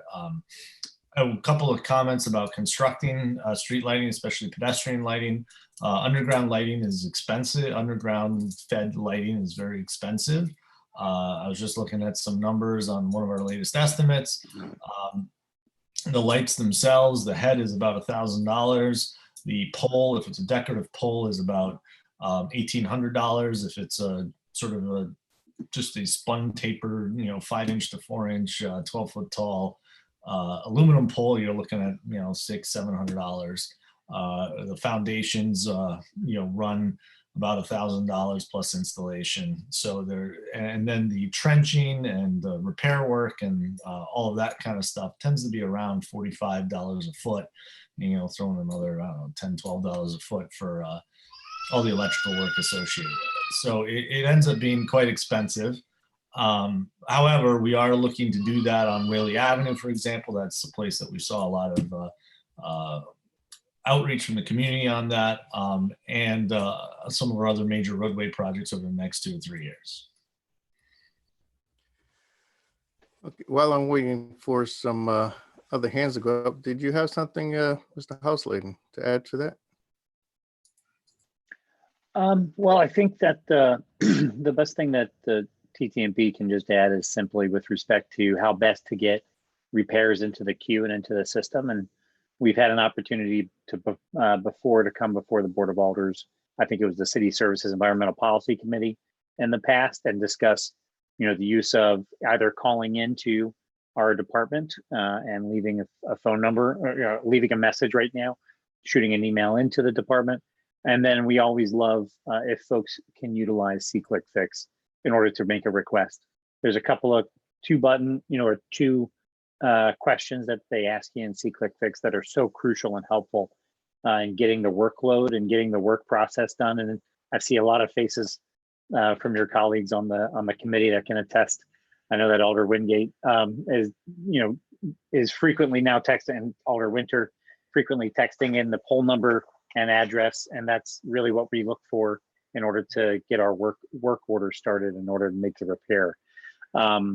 Something about illumination, something else I've noticed a lot. My background is one of my backgrounds is commercial and property management, from retail district property management. And one of the best things for pedestrian safety, on not while crossing streets, but on sidewalks, and the feeling of safety, is a continuous smooth light. And a great way to have that happen as well is also from the private sector, from the private developments. I know that there's been a lot of work with our neighborhood commercial zoning and a lot of work with district managers. And previously, I know that, you know, we used to have, I don't know, Alder Roth, if you remember, or Chief, the officer Pete in Worcester Square, that used to advise neighbors on how best to adjust lighting and what type of bulbs to use and things like that. You know, this environmental design work that Lieutenant Marr is now going through classes with Chief is really something that's been helping us think about holistically, how do you manage public space and where does the public realm stop and the private realm start, and where is their partnership in between. So I think for us in the maintenance department, something we often think about is, you know, we have taken on the maintenance of 10,000 streetlights, which is a lot of data, a lot of streetlights. So the biggest thing that we need is help having eyes and ears in the city, getting that work into the flow by putting into C-Clerk Fix whenever we see them around town. Okay, as we're waiting for hands to go up, I see one just went up. Let me start off by asking this question. When they first put up the LED lighting, I know one went up on a pole in front of my house, and you could sit under that light and read your favorite novel or magazine. Now, you can barely read a license plate number. Was there a defect in these lights? Is there a problem, or did they lower the power of these LEDs? What happens there? So some of the early lights that we received actually had a defect that over time, the heat of the LED shifted the color temperature and the output. We're in the process, I think, of replacing those. If you have specific ones that you'd like to mention, please reach out to us on it and we'll address them. But yeah, that's a known issue with the early shipment that we had. Alrighty. Okay, the first hand I saw up was, thank you for that answer, Alder Roth. Thank you, Mr. Chair, and thank you for signing on to this item and having this hearing, and thank you to everyone who's here to talk about it. I appreciate, Doug, you're talking about how to collect the information. I guess in terms of prioritizing what lights, I guess it's sort of, I see it as two bucket, what sort of lights that are out get fixed? Is it just first in, first out? And then also thinking about places that are too dark across the city. Do you look at where there's been crime? Do you look at where there's been like Whaley Avenue, where there was someone killed but in a who was hit by a car? Kind of how do you big picture think through, we have limited funds, how do you spread those out? So far, it's for repairs, it's pretty easy. It's first in, first out. So it's FIFO. Sometimes some repairs are harder than others. Not all repair is equal. You know, and I think I would actually point to Alder Winter to talk through some of the repairs in your ward, sir, that have taken 1 day, 1 hour, and 1 year, depending on the challenge that we have. There's, to your point, Alder Roth, about funding requirements and prioritization. You know, the city is pretty defensive of our budgets, and to that end, we try our best, obviously, only to do the stuff that we need to do. So not every street light in the city of New Haven is owned by the city of New Haven, and not every pedestrian light out there. It's more common for pedestrian lights to not be owned by the city of New Haven. A pedestrian light would be, and for instance, would be the historic lamps on historic Chapel Street. Those are managed by the property owners, you know, 90% of which are, you know, Yale University, but the Owl Shop owns its own property light, or, you know, it's historic light.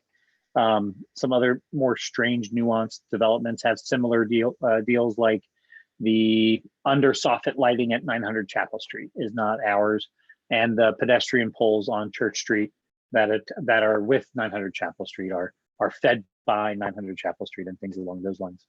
So from a repair standpoint, it's a simple FIFO. Our goal is to get down to 0, and so, you know, we're not too far off as far as a known backlog. As far as major repairs, though, those do take longer. So, and Giovanni, I'll ask you to help a little bit. Like Sergeant Drive has had a string of 5 lights out. I know that one well because I That's my route home from work. There's also been some power feeding issues at various places. I know that Giovanni can maybe speak to one. Maybe it's a bad memory that we don't want to bring up anymore, but over by the ice rink across the street, remember the State Street overhead lighting, getting UI to respond and finally feed the riser for that lighting. So happy to speak more specifically if you can think of. So on Whaley Avenue, for instance, you know, that call came in the evening, and by the next evening, I had already walked all of the blocks of Whaley and taken a look at the system and made sure that, you know, what was there was on. A lot of folks around the city request additional lighting. So that's a good question too. It's like, how do we decide between more light or less light on some level? And Giovanni can speak a little, and maybe you can write this down too, sir, for you to check in on, you know, when initially fitting the system. If you have a small residential street with not that much traffic, you might see 4 LEDs in your overhead light. If you have a busier street and it's a wider roadway, you might see 14 LEDs in your street light. Most residential streets are going to see 4 to 6 at most, you know. And so that's just based on traffic volumes. And then, you know, we've gone through Alder Edwards, I see you on the line. You know, we've worked with your neighbors also with Alder Clyburn and increased wattage on particular intersections when a district manager or an event happens where there's additional lighting interest. So we try and boost a little bit as best we can. Of course, how many LEDs you have increases your energy costs. These are extremely efficient light bulbs, or lights, I shouldn't call them bulbs. However, going from a 4 to a 6 to an 8, it does require more energy. At the same time, you know, mostly the system was spec'd because of volume of traffic, and so you know you can provide more or less and get away with more or less. About a decade or 2 decades ago, the conversations in city was really wrapped around trying to prevent light pollution as well. So there's this interesting balance between providing enough illumination for safety, as well as providing, you know, adequate dark skies for as best you can, preventing light pollution as well. Did that help answer the question? It does. I guess I'm still not clear if there's sort of an overall strategic plan for the city of like places more where there's gaps, where there aren't lights, and how do you plan where we pick to put our limited capital resources to put the additional lighting? If I may touch on a few different topics, both things that my colleague Mr. Houseladen touched on, and some of your question, Alder Roth. You know, one big difference is underground fed versus overhead fed. You know, the difficulty of dealing with underground is many orders of magnitude more than overhead. And the cost and the complexity, and you know, we're much more reliant on UI's infrastructure and repairing certain things. I think if there's a light on the green, that UI has to abate a asbestos conduit in order to refeed. So that's something that takes quite some time and is out of our control. You know, and I think there's things also to be said about the uniformity. So human perception is, and how the eye perceives light is so important in illumination. And you know, the Illumination Engineers Society publishes a document called RP8, which is the standards for roadway illumination. You know, AASHTO as well has a guide on it, and a lot of that really, it's more about uniformity. So, you know, Doug talks about, well, we get these requests to bump up the wattage in a particular location, and then we often get people say, well, it's still dark, you know, 50, 100 feet down the road. And that's because when you make one spot a lot brighter, then everything else looks darker in comparison. And in fact, glare is a big problem because you can have people hide behind lights, right? You know, even if they're relatively close to the light, if there's a light in between you and the object you're trying to look at, you know, the glare can blind you to it. So that's one of the key things as well that we looked at for is uniformity of the illumination. As far as when we select to do projects, if you're talking about big illumination projects like putting pedestrian lighting on all of Whaley Avenue, usually those projects aren't supported in and of themselves. They really have to be in concert with a larger project, because you have to dig up so much of the street. It is really there's a lot of trenching involved. You reduce pavement life. I think those are very important. I mean, generally speaking, it's places that are wide avenues that have utility poles on one side of the street at a time, which is definitely the case on Whaley Avenue for part of the section that the city owned. I think that's a real indicator for us that we should consider a lighting project. Other times, like the traffic calming on Whaley Avenue, again, that we did up in Westville, that was an opportunity where we were putting in a median. Something's got to go in the median. It was a dark stretch. We figured that, also making sort of a statement piece going into Westville Village there was an opportunity. So I think really that has to be done in concert with other things. Otherwise, you're really chewing up a road and kind of creating another project for yourself. And to add on to what Giovanni mentioned about capital projects, the budget in the capital budget is a state of good repair budget. And it's, I think it's 50,000, 75,000, something along those lines. Yeah. It's for poles, it's for heads. It's not for new construction.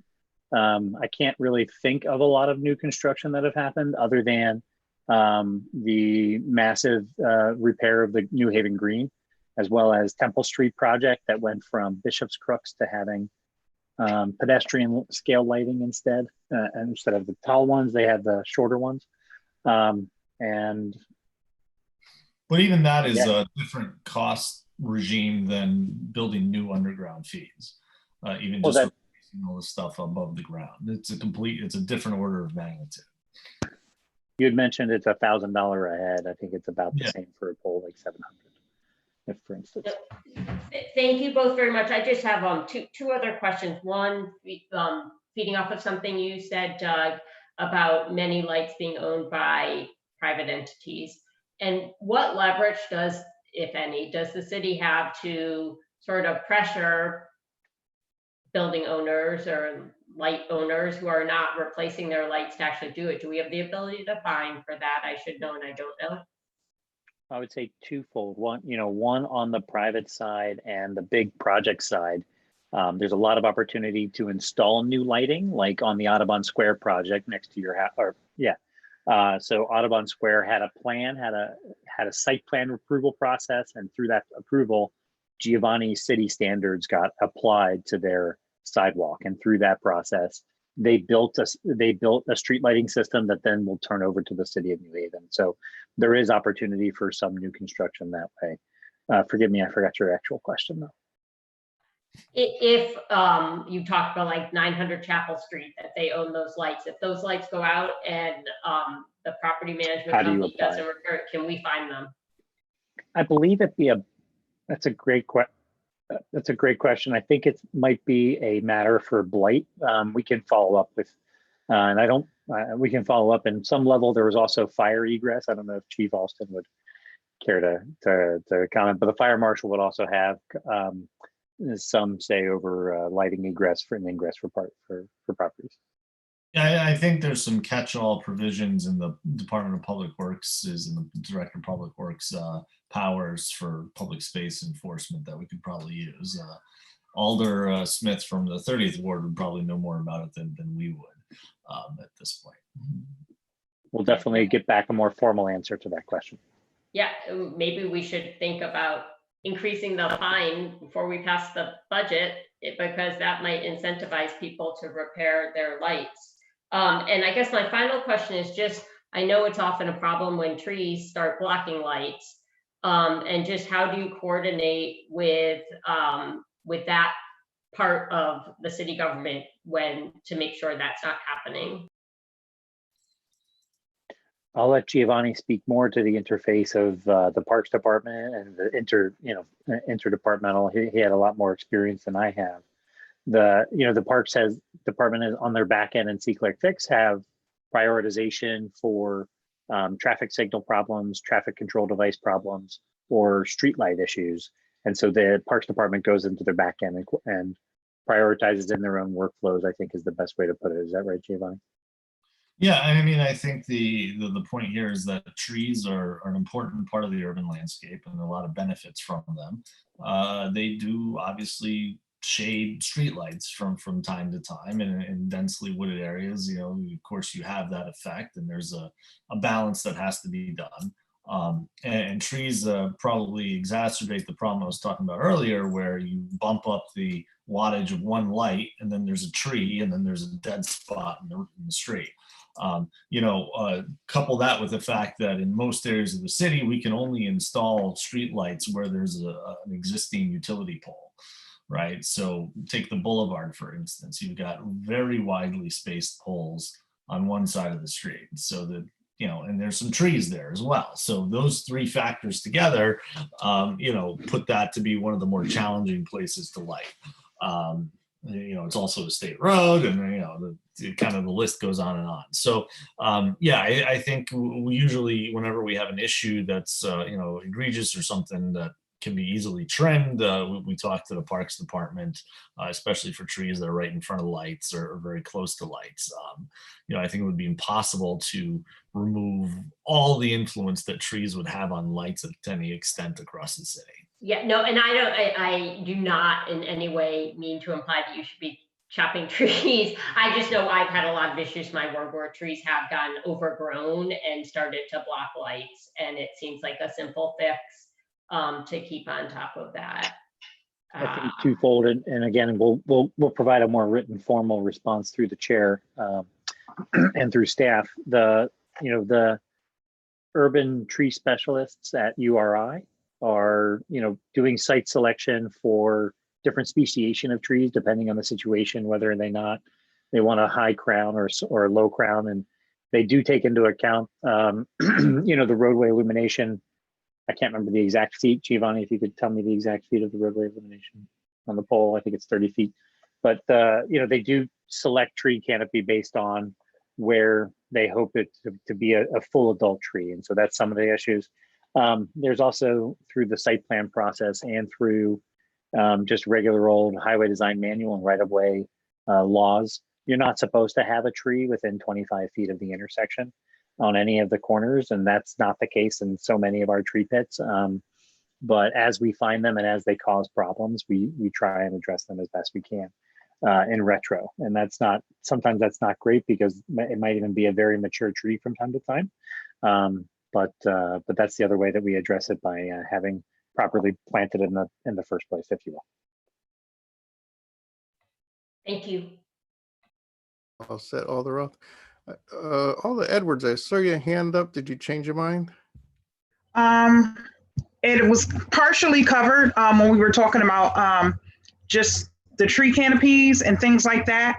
And as Doug said, I went around with my Lieutenant Cologne, and we went from Winchester all the way over. We hit every street to identify defective lighting. I'm calling it defective.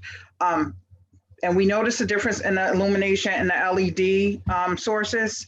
And there was an issue with the trees. And I said to her, there's no leaves on the trees right now. If we can't see now, we're definitely not going to be able to see when the leaves come back.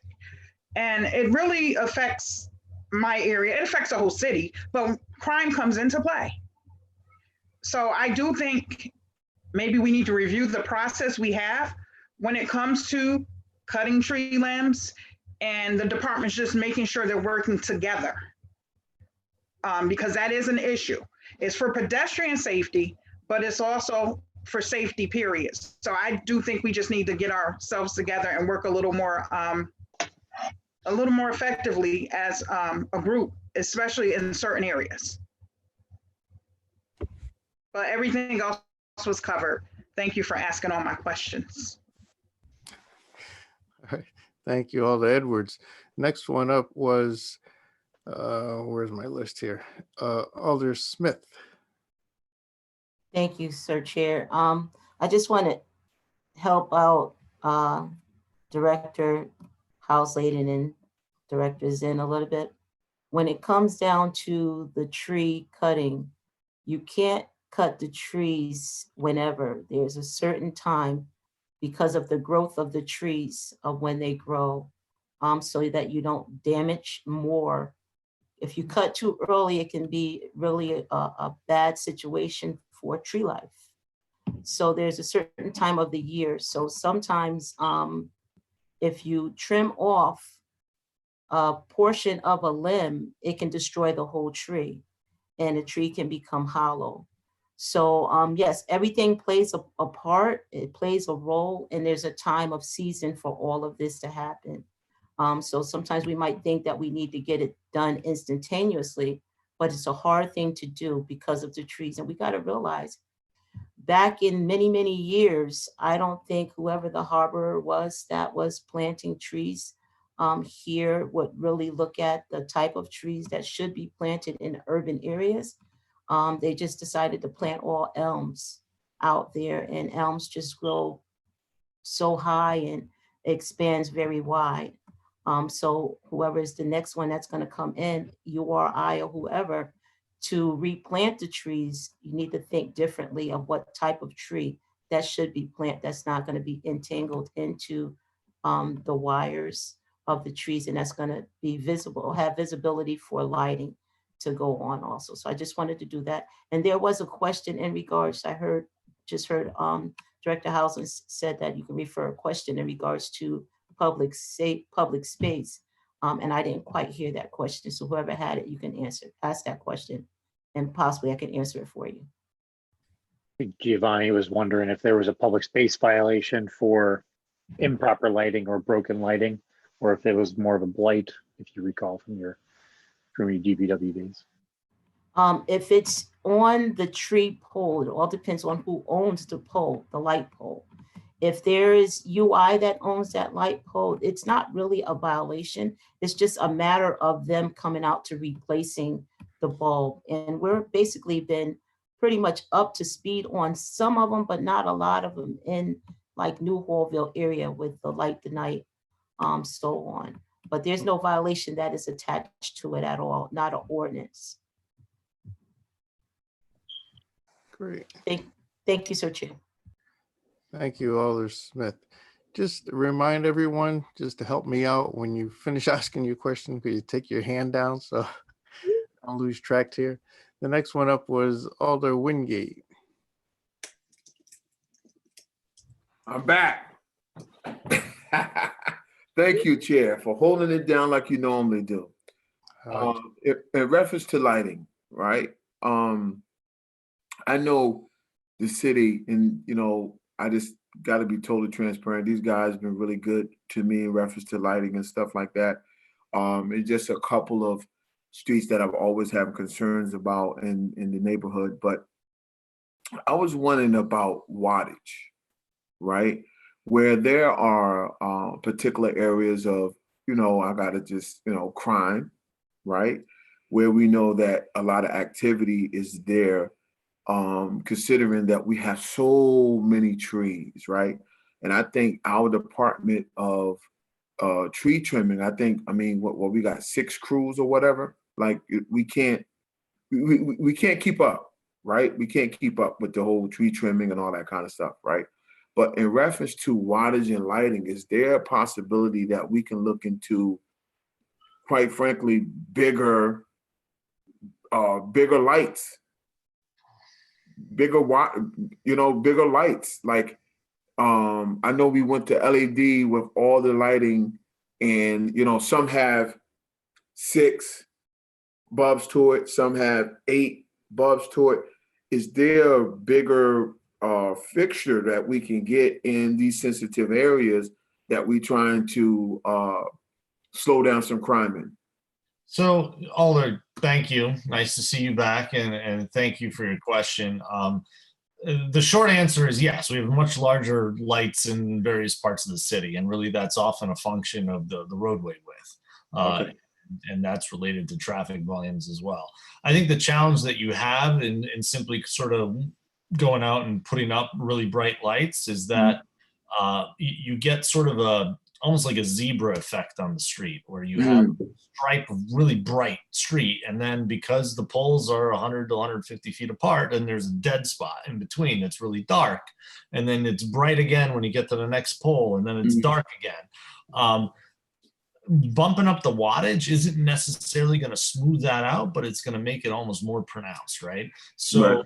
One of the challenges you run into is that if you really make it not very uniform on the street, it's going to look, it's going to look brighter when you're underneath that pole, but the whole street itself is going to not have very good visibility because you keep having people going from light to dark to light to dark, and your light adaptation, right? So you go in a bright room, you go outside your house, and at night you can't see anything. 5 minutes later, you can see the stars, you can see the trees in the backyard, what have you. So that's the issue you have when you have these really bright zones and then these darker zones where if something is overlit, then it can get actually kind of tough when you go into suddenly into a zone that maybe has poles that are spaced further apart. I think one of the examples, I don't know if you're ever on the east side of town and you go into East Haven on Main Street and they did this lighting project, and it's very overlit, right? You're driving through there and suddenly you get off of Main Street and it's back to a residential dark street, and it takes you a couple seconds for your eyes to adapt back, and in the meantime you're kind of blind. And that's the kind of situation we don't want to have happen. Now, that isn't to say that there aren't particular intersections in your ward or anything like that that we can take a look at and see if a brighter light is warranted. So an intersection has more pavement and has to illuminate, obviously, then you might be able to bump up a light. But usually, in most cases, if you have a small little residential street and you want us to put a 14 chip or a 20 chip head up there, you're basically going to light the hell out of the bedroom of the neighbor across the street, and you're not going to light a whole lot, more than about 40, 50 feet down the road on either side. So it's, it's a balance. And often we've found that maybe some judicious tree trimming or something else we can do that also helps. Thank you. It's funny you say that, Giovanni, because we had a house in my ward that was, I guess, designed a little in reverse. The bedroom was in the front of the house and the light was right in front of his house. And he said they kept him up all night, but they came down and changed it. So. Yeah, well, I actually, my bedroom I'm sitting in right now is on the front of my house, and I got a street light right across the street that shines in, and no matter day or night, around my shades, it's a nice bright outline. So it happens. So all you need now is water, right? Yeah, there you go. Next one up was Alder Winter. Thank you, Mr. Chair. A lot of really interesting discussion here. One thing that I wanted to ask about was how much does it cost to upgrade a street lamp head in the way that Alder Wingate described, where you're going from, 4 to 6? What does it cost to change something like that out? 4 to 6 is not a huge difference, and we probably wouldn't do that. That's not, usually the jump is from 6 to 14. So you have the cost of the fixture itself, which is, probably around $200 at that point. You have the cost of the service call, which we'd have to go through for city staff time. But back when we were contracting out, it's probably in the neighborhood of $40 to $50, right? But then you have the ongoing in perpetuity energy costs. And I used to know this off the top of my head, so I apologize that I do not. But you're probably talking of a delta of a few $100s a year, would be my guess. The wattage, if memory serves, goes from 54 to, I think 120 and change. So it's a pretty big jump in the wattage between sort of the larger of the residential scale fixtures to the smaller of the two, artery collector street fixtures. But they do come in as small as 4, right? Like a tiny street. Yeah, that's a 38 watt fixture. And then they go up 6, 10, 14, or can you get them? Right. So in the city, we have 4 different types primarily. There's exceptions to this, but basically there's a cluster of 4 and 6 chips, which are, 38 and 54 watts. And then it's, believe it's 130 actually and 180 watts. So there's a sort of a jump. 14. That's because you 21. generally speaking have sort of 2 classes of streets, which are your smaller side streets and your larger collectors and arterials. I say that because to Alder Wingate's point, there are a lot of small streets in my ward, and when residents have asked for upgrades and we've been able to get them done through TTNP, going from 4 to 6 can really make a difference on a small street, on a narrow street, and make it. And I think I haven't had any instances where that's happened and someone said like, "Oh, it's blinding or distracting," or the reaction's really been positive. And so I think like it sounds like that's a relatively low cost way to improve lighting and do it in a way that's more gradual, so you don't have like 4 and then 14. Yeah, I mean, I think you're absolutely right. I think there's a cost implication as well. Remember, your cost goes up 50% when you do that. Mm-hmm. I think more to the cost side is the opportunity cost at TTNP. We have but 4 staff members, and we have over 350 traffic devices, as well as 10,000 street lamps. And as mentioned, the program is for state of good repair. And so it's been, so just as a, if we go and say, try and upgrade 4,000 4 to 6s, not only is it the cost of the light and the electricity, it's also the cost of doing other projects or doing state of good repair and other work and things like that. So just to mention how much capacity departments have for added work. I hate to make my good friend Mr. Houseladen's night worse, but you've got 12,000 streetlights. You just got 2,000 more. That's unfortunate. So it sounds like he can handle it. Yes. I think like there are a bunch of different departments though that are in this picture. There's TTNP who's maintaining the lights, engineering who has the line item for capital, parks sometimes gets pulled in when there's obstructions, and then it sounds like the police in some limited instances are helping to identify areas where there's deficient lighting or tree trimming. Does TTNP? I wouldn't call it deficient lighting, just to edit. I'm sorry for a friendly amendment. I would say that in instances where there are other extenuating circumstances, there's a request for increased lighting. Okay. Yeah, I would point out that the technical manuals, if you actually look at the level of lighting that they specify, like downtown is way over those levels. Mm-hmm. So what is, it sounded like we've heard that the standard of lighting depends on the traffic, width of the roadway and traffic, but it also sounds like there is some standard for lumens or candles or whatever it is where some manual somewhere is saying this is what we say well lit means. Right.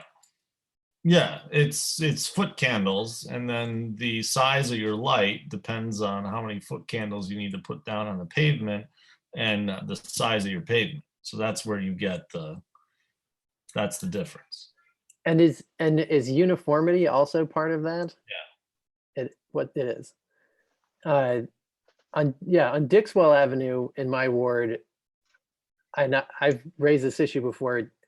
You have most of the lights on one side of the street, and then you'll have a gap on one side of the street, and it hops over to the other side of the street. And I think things like that, they're sort of small irregularities, but they contribute to a perception that the lighting is irregular. And I don't know why it's that way, but I think like something like that would, increase the uniformity there. I think would help make it feel more continuous and smooth for all the people who use streets like that one. I mean, we're happy to work with you on onesie twosies like that. I mean, again, our capital lines that both Doug and I have are really there for maintaining what we have, and they're barely enough to do that. We're always happy to come up with creative solutions for stuff, specific instances. I think writ large, though, we have to understand that we are resource limited. I hear that. The most recent capital report from the month ending March 31st says that there's only been, I think, $1,250 spent out of $62,500. So maybe that's just maybe it's an accounting thing, or so there's some things that are encumbered, but We don't put any big orders in last month, if that's what you're asking, but Yeah, we do things in batches. So we have attic stock of poles and heads. We keep Okay. city standards so that we have, how we kept talking about, I think it was Winter Street. Is Yep. that right? Yep. With respect to the tri-bolt, Alder Steve Winter is in charge of Winter Street, everyone. It's true. It's true. There is a tri-bolt pattern on those pedestrian lights that are from a generation ago, and they were hard to match. So, we try and keep everything in stock, and then we keep capital and buy a big wave to get better pricing. I think we Okay. actually had to buy special poles to fit those foundations. We had to have a custom base plate done for those. So now we have attic stock of that. So it wouldn't be unusual that like throughout this fiscal year, we haven't made, we're still working through the stock we acquired last fiscal year then? There's probably get you more than one line information. play here as well. So we'll have to Okay. talk to you about that separately, because I'm not sure what the exact line you're referring to. Okay. Yep. On the issue of the police being involved in all of this, is it just by request, like Alder Edwards mentioned, hey, I'd like to, look at the light. Could you help me look at the lighting in my ward? Or is this something that's more formal, their process for that? Because I know that TTNP doesn't at this point have any night, right? Everything's done during the day at TTNP, is that correct? Yes, the daylight is obviously, I'm sorry, so what's the question? Sorry, there question? are two questions there. One One was the- for Yes, Chief they Reyes make about, repairs in the daytime. yeah, about like the police being out at night and helping alders or others identify areas for improvement. Is that their process for that? Is that something one just approaches the district manager for? I think the district manager is definitely one of the main conduits in terms of that communication. But in terms of other ways that we communicate issues, unfortunately, when we have accidents and when we have issues that are persisting in a particular area, if we see our traffic unit works very closely with traffic department. We do traffic studies constantly, especially if we see an uptick in accidents in a particular area, or if there's a significant accident, such as the one that that occurred on Whaley, or in certain areas, we will immediately look at that, evaluate it, communicate with Director Hausledan and just try to see, do we need to do some sort of a traffic study, things like that. So we share the information with them as well. So unfortunately, there are times when something bad has to occur for us to communicate it, but we try to be proactive as well. And the second part of that question was for Doug, which is like all of your work occurs during the day. Like there's not like a night crew of any kind. Is that right? Hi. I'm the night crew. You're the night crew. Okay. Got it. What's your question? Oh, Right. So the importance about the utility pole, right? The number is able to effectively communicate that Mhm. from when the pole is out to when it's back in. okay. So during the daytime, so that we don't change the wrong pole. What we have changed the wrong light before though. That's for sure. And then on last question here on the issue of glare, Alder Antunes mentioned somebody having really difficult glare issues, and I know at least a couple people on Whitney Avenue who've been able to get some kind of shield put up or something to block the light. Is that something that's best handled through See-Click Fix or calling the city? And When do we, Yeah, when do we try to limit glare more generally? Yeah, so I think that the angle with which their installation is it's designed not to have certain angles of inflection, and sometimes poles shift, sometimes poles are hit, and so sometimes the angles change. So sometimes it's a repair that's needed. Other times it's just a bad angle and it's just going to get into a house. So from it's been one-off instances. Some have come through C-Click Fix, some have come through their Alder representative, but it's been a much more it's like a white glove service when that's happening. It's once a year, I think we get the request so far. The team has figured out some ways to jerry rig and install little visors and blinders to occasionally. Thanks. Thank you, Mr. Chair. Thank you. We're running a little long, so we want to get to the couple more alders. Alder Crespo was next. Thank you, Mr. Chair. And so this is for directors Zinn and Housley. And I don't know if you remember, Director Zinn, when we actually had an incident in the intersection of Ferry Street and in between Wolcott and Saltonstall Avenue, where there was a car that was overturned at night. It was probably 10 or 11 o'clock at night. And had it not been reported, people could have, oncoming traffic would have still hit it. That's how dark it is in that particular street. So how quickly do we anticipate that we can get some of those lights rectified? Director Housley, if you recall, in the intersection of Wolcott and Ferry Street, it tends to be dark there, and the predecessors actually designed a city where practically every street is a one-way. So every other street has to lead into a main intersection to then allow traffic to be able to move.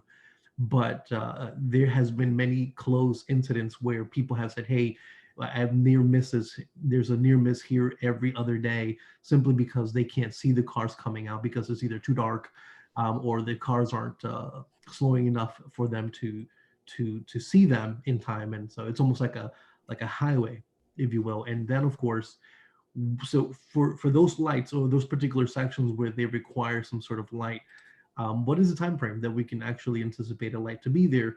And if we identify a particular light that is rather low, how quickly can we get those fixed? I'm happy to take that, and if I can ask staff to allow me to share the screen, perhaps, would that be permissible? I think the lighting that you're requesting has been repaired because we went out together at night, walked it, we prioritized it, and we changed the light to a 21 LED. And it's actually, if I can share, I don't know if I'll be able to share screen, but I'm happy to show you what that looks like right now. And so, yeah, if I remember correctly, we went out, you said it was an issue, and I think we made the repair within 48 hours. So that's good to know. Thank you for that information. And then, of course, if we are looking at, yep, go ahead. Oh. Yep, that's it. So here's the, yeah. So in this case, when we get the as well, and the chief can speak more to it as well, we think about, sightline issues, making sure this is one of those trees that's within 25 feet of the intersection and potentially can cause sightline issues when people are looking to the right. And then as you look left, there's this large tree here that's probably okay because it's on the private side of the sidewalk, but it does create these concerning sightline issues. And to your point, Alder, this light, is the big one, as we would describe. This is the 21 LED fixture to make this as bright as possible. But that is one that, as you can see, the tree coverage on the map.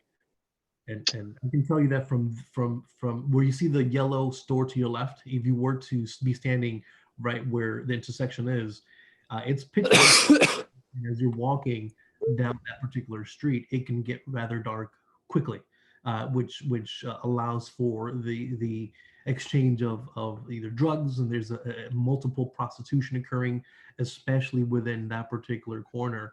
And at night, given that the fact that people can easily park, pick up someone, and keep on moving, and by the time you realize it, the exchange has already occurred. And then, of course, yeah, go ahead. I was going to say, this is another great example where an alder, of course, would bring a concern, and we would, in theory, we would be in person in the field together.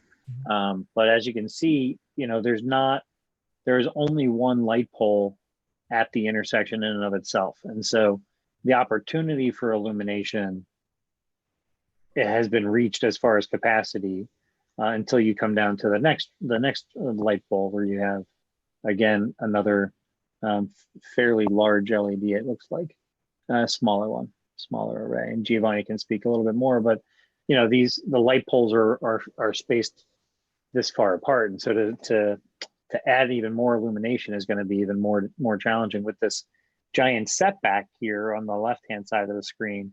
You know, you don't get any additional illumination from the private sector to come out to the street or sidewalk. You do probably at the deli and grocery. Looks like the tree is even blocking the sun. Yeah, if I can chime in on a couple different things here, and Alder Crespo, we'll Doug and I will talk, and we'll revisit to see if there are any specific things we think we can bump up here or adjust.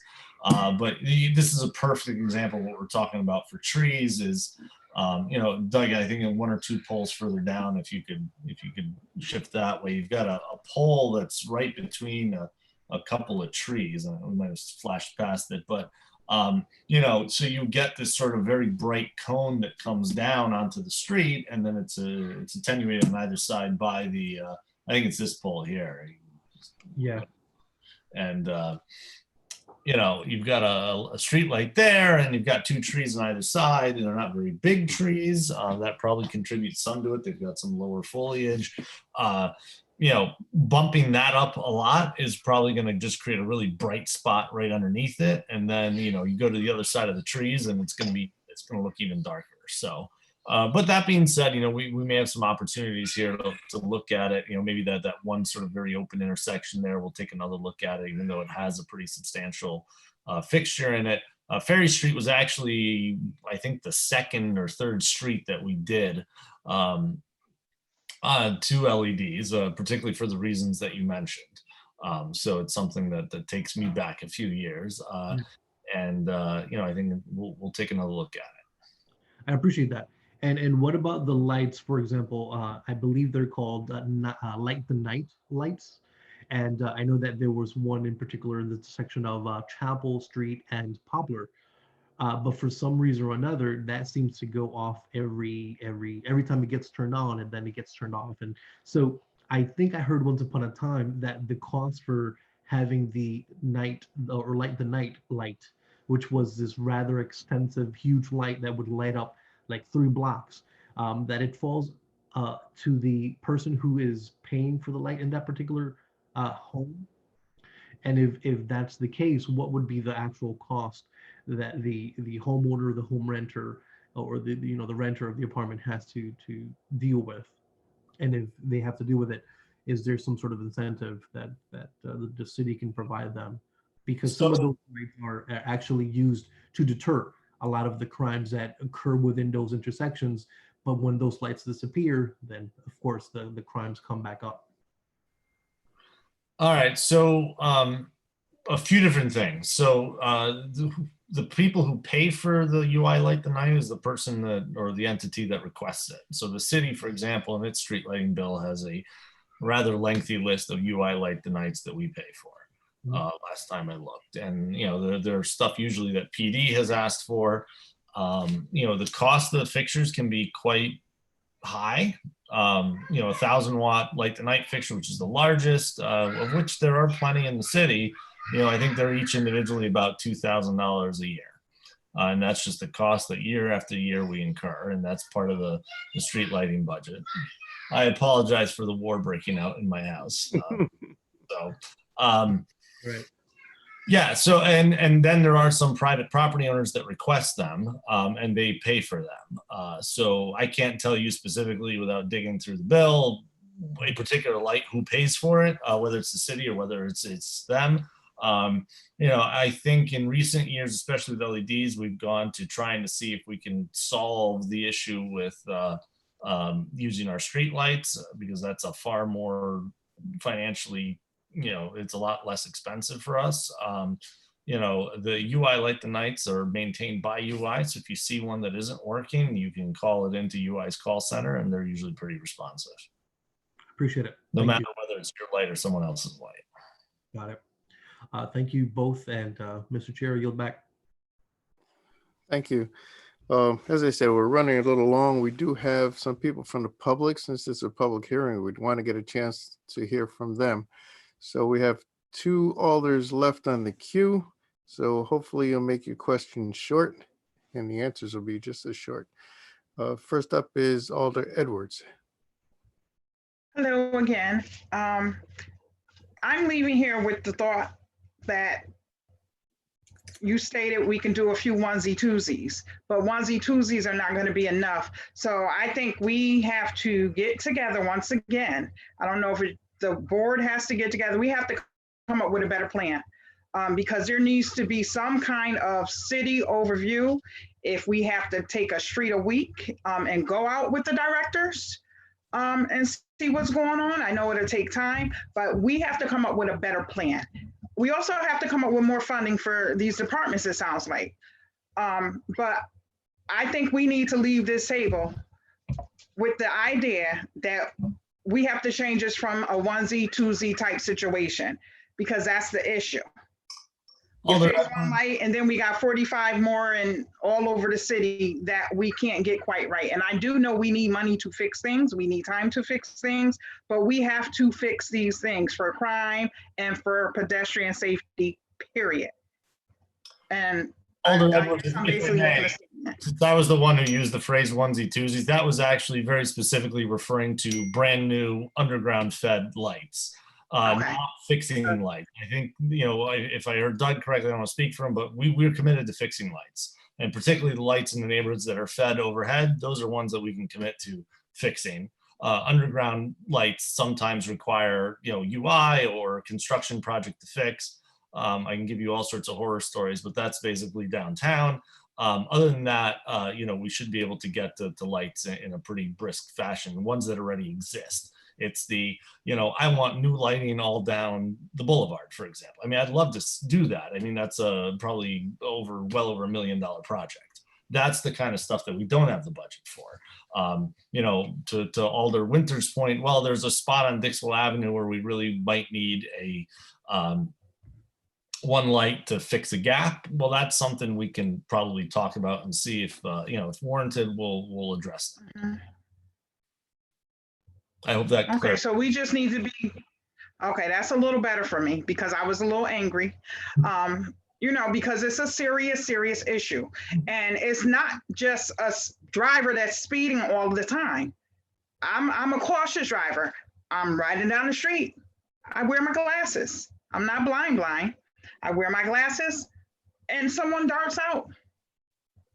They have on dark clothes. There is a light there, but it should be illuminated more. So I just want to make sure collectively we're working on what we need to work on to make sure we're doing the right thing by our constituents and trying to get this improved. And that's it. Thank you, Sir Chair. You're welcome. All right, our final question comes from Alder Smith. Thank you, Sir Chair. It's really hard for me at this point because I've been in that situation where you have to make sure that everyone is in compliance to the city ordinance. And I feel Giovanni and Doug's heart when it comes to this, and knowing their heart and how strongly that they feel about doing the job and making sure that the pedestrians are safe. Now, there's a couple of things that actually should happen. What's going on here, there is a reporting mechanism, but you don't have the reporter that's in place anymore to make the reports to these departments of the different things that are happening, or to find the different residents that are not compliant to the law. And that component is a public space inspector.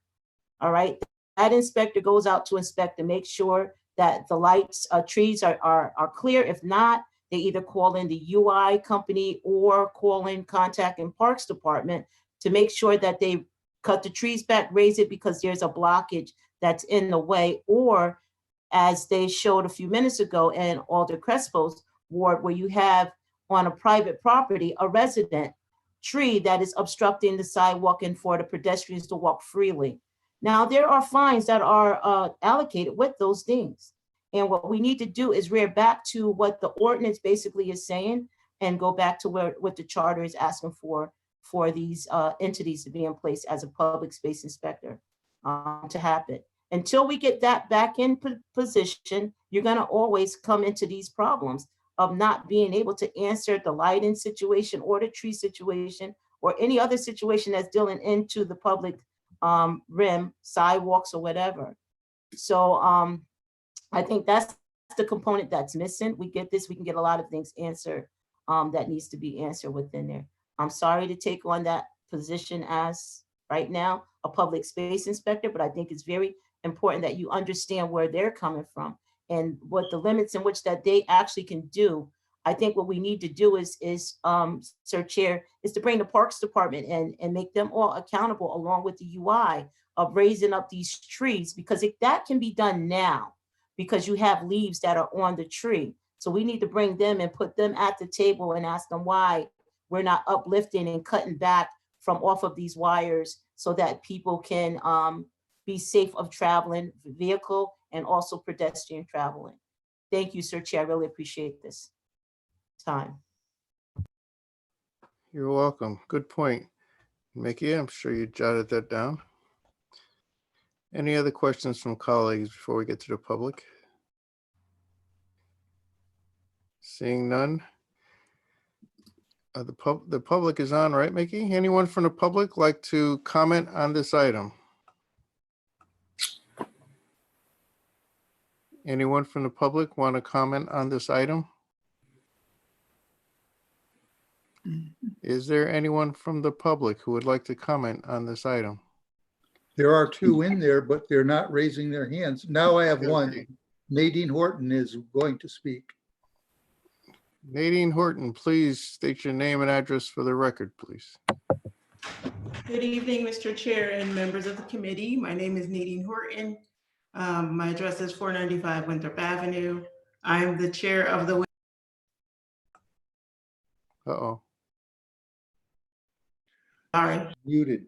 I'm gonna unmute it.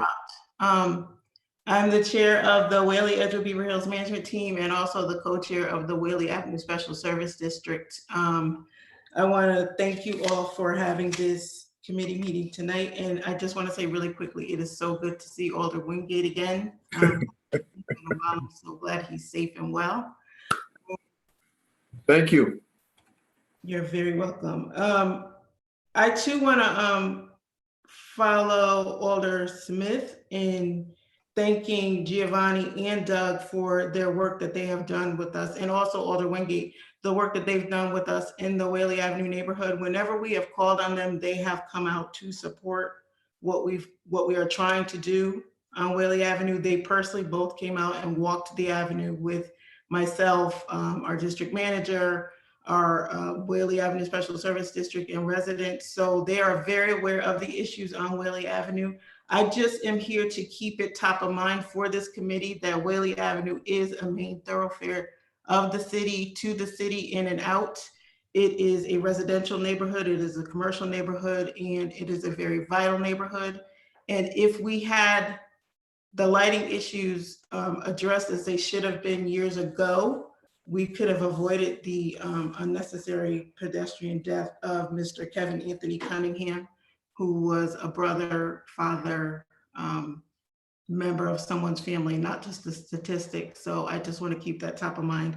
And also, the trees are an issue on Whaley Avenue. So as we saw when we walked the street, with no leaves on the trees, the light shines through. Once those leaves come out in full force, the light is going to be blocked. So again, echoing Alder Smith, Parks has to get in and cut those trees. It's been a while since they cut the trees on Whaley, but they got to get back out and cut those trees because there are literally stretches of Whaley Avenue where it is dark and you cannot see someone until you are right on them. It is not, as Alder Edwards said, an issue of speeding all the time on Whaley. It is literally, you just cannot see people. So we have to get the trees trimmed. Again, Giovanni and Doug have committed to our management team, our neighborhood, that they are going to address the lighting situation on Whaley Avenue. We take them at their word. They have not let us down yet. So we look forward to working with them in the future on the lighting situation on Whaley. And again, we know that funding is an issue, but we say if we do not want any more unnecessary pedestrian deaths on Whaley Avenue, and if we don't get this lighting situation fixed, it won't be a matter of if, it will be when. We have to commit to doing whatever we need to do to get A, the more lighting on Whaley, and then B, those trees trimmed up on Whaley. We don't want to lose the trees, but we do have to do something with those trees, and we just have to get more lighting. So with that, I thank you for taking my testimony and keeping this issue top of mind for the safety of the residents in our neighborhood and throughout the city. Thank you. Thank you, Ms. Horton. Now, is there anyone else from the public who would like to speak on this item? Is there anyone else from the public who'd like to speak on this item? The last time anyone from the public like to speak on this item? I make a motion, we close the public portion of the meeting. Second. So moved in second. Any discussion? All in, wait a minute, Alder Roth. Thank you, Mr. Chair. Just a comment. I know one of my constituents had been on, and I believe she submitted written testimony supporting lighting. So just so that you members of the committee know that there were at least one other person who was writing in support. Okay. Okay, thank you. Any other discussion? Seeing none, all in favor? Aye. Aye. Opposed? No opposed, so the public portion is closed. Mr. Chair, Alder Crespo. I move item 1. Actually, do we want to move all the items at the same time? Well, we only have one voting item. Okay. So I move item, so we're voting on the third item if I'm not mistaken. No, we're voting on the first item. I move item 1. Grant. All right, first item is moved. Do I hear a second? Moved and second. Any discussion? Seeing none, all in favor? Aye. Aye. Alder Crespo, you had a, I was just gonna definitely commend the folks that are actually actively engaging in acquiring those grants. So just say I certainly would vote in favor and would ask everybody to vote in favor. Given the pandemic, we certainly want to certainly collaborate with the police department, fire department, and ensure that we can save as much money as possible. And if we can get this grant, we can certainly do a lot of use to it and benefit from it. So certainly want to vote in favor of it. But I'm pretty sure that my colleagues are sharing the same sentiment.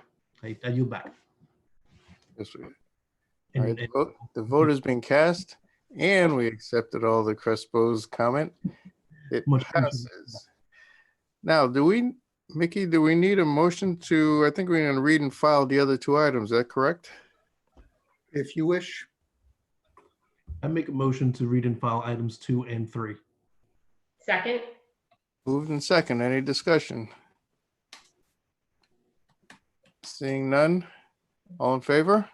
Aye. Opposed, there are none.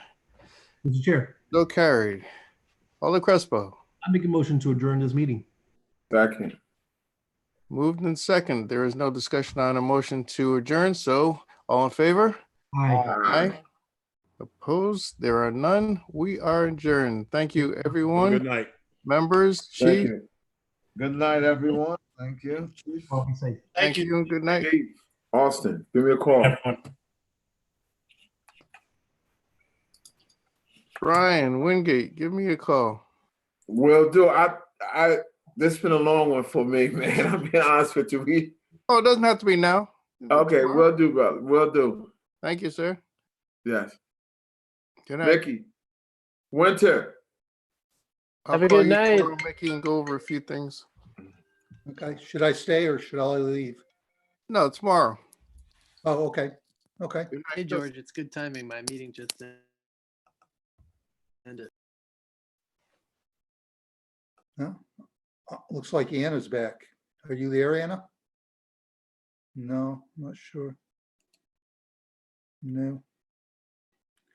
Okay, good night. Anything else, Al? Guess not. Good night, Al. I'll stop the recording. Stop the video.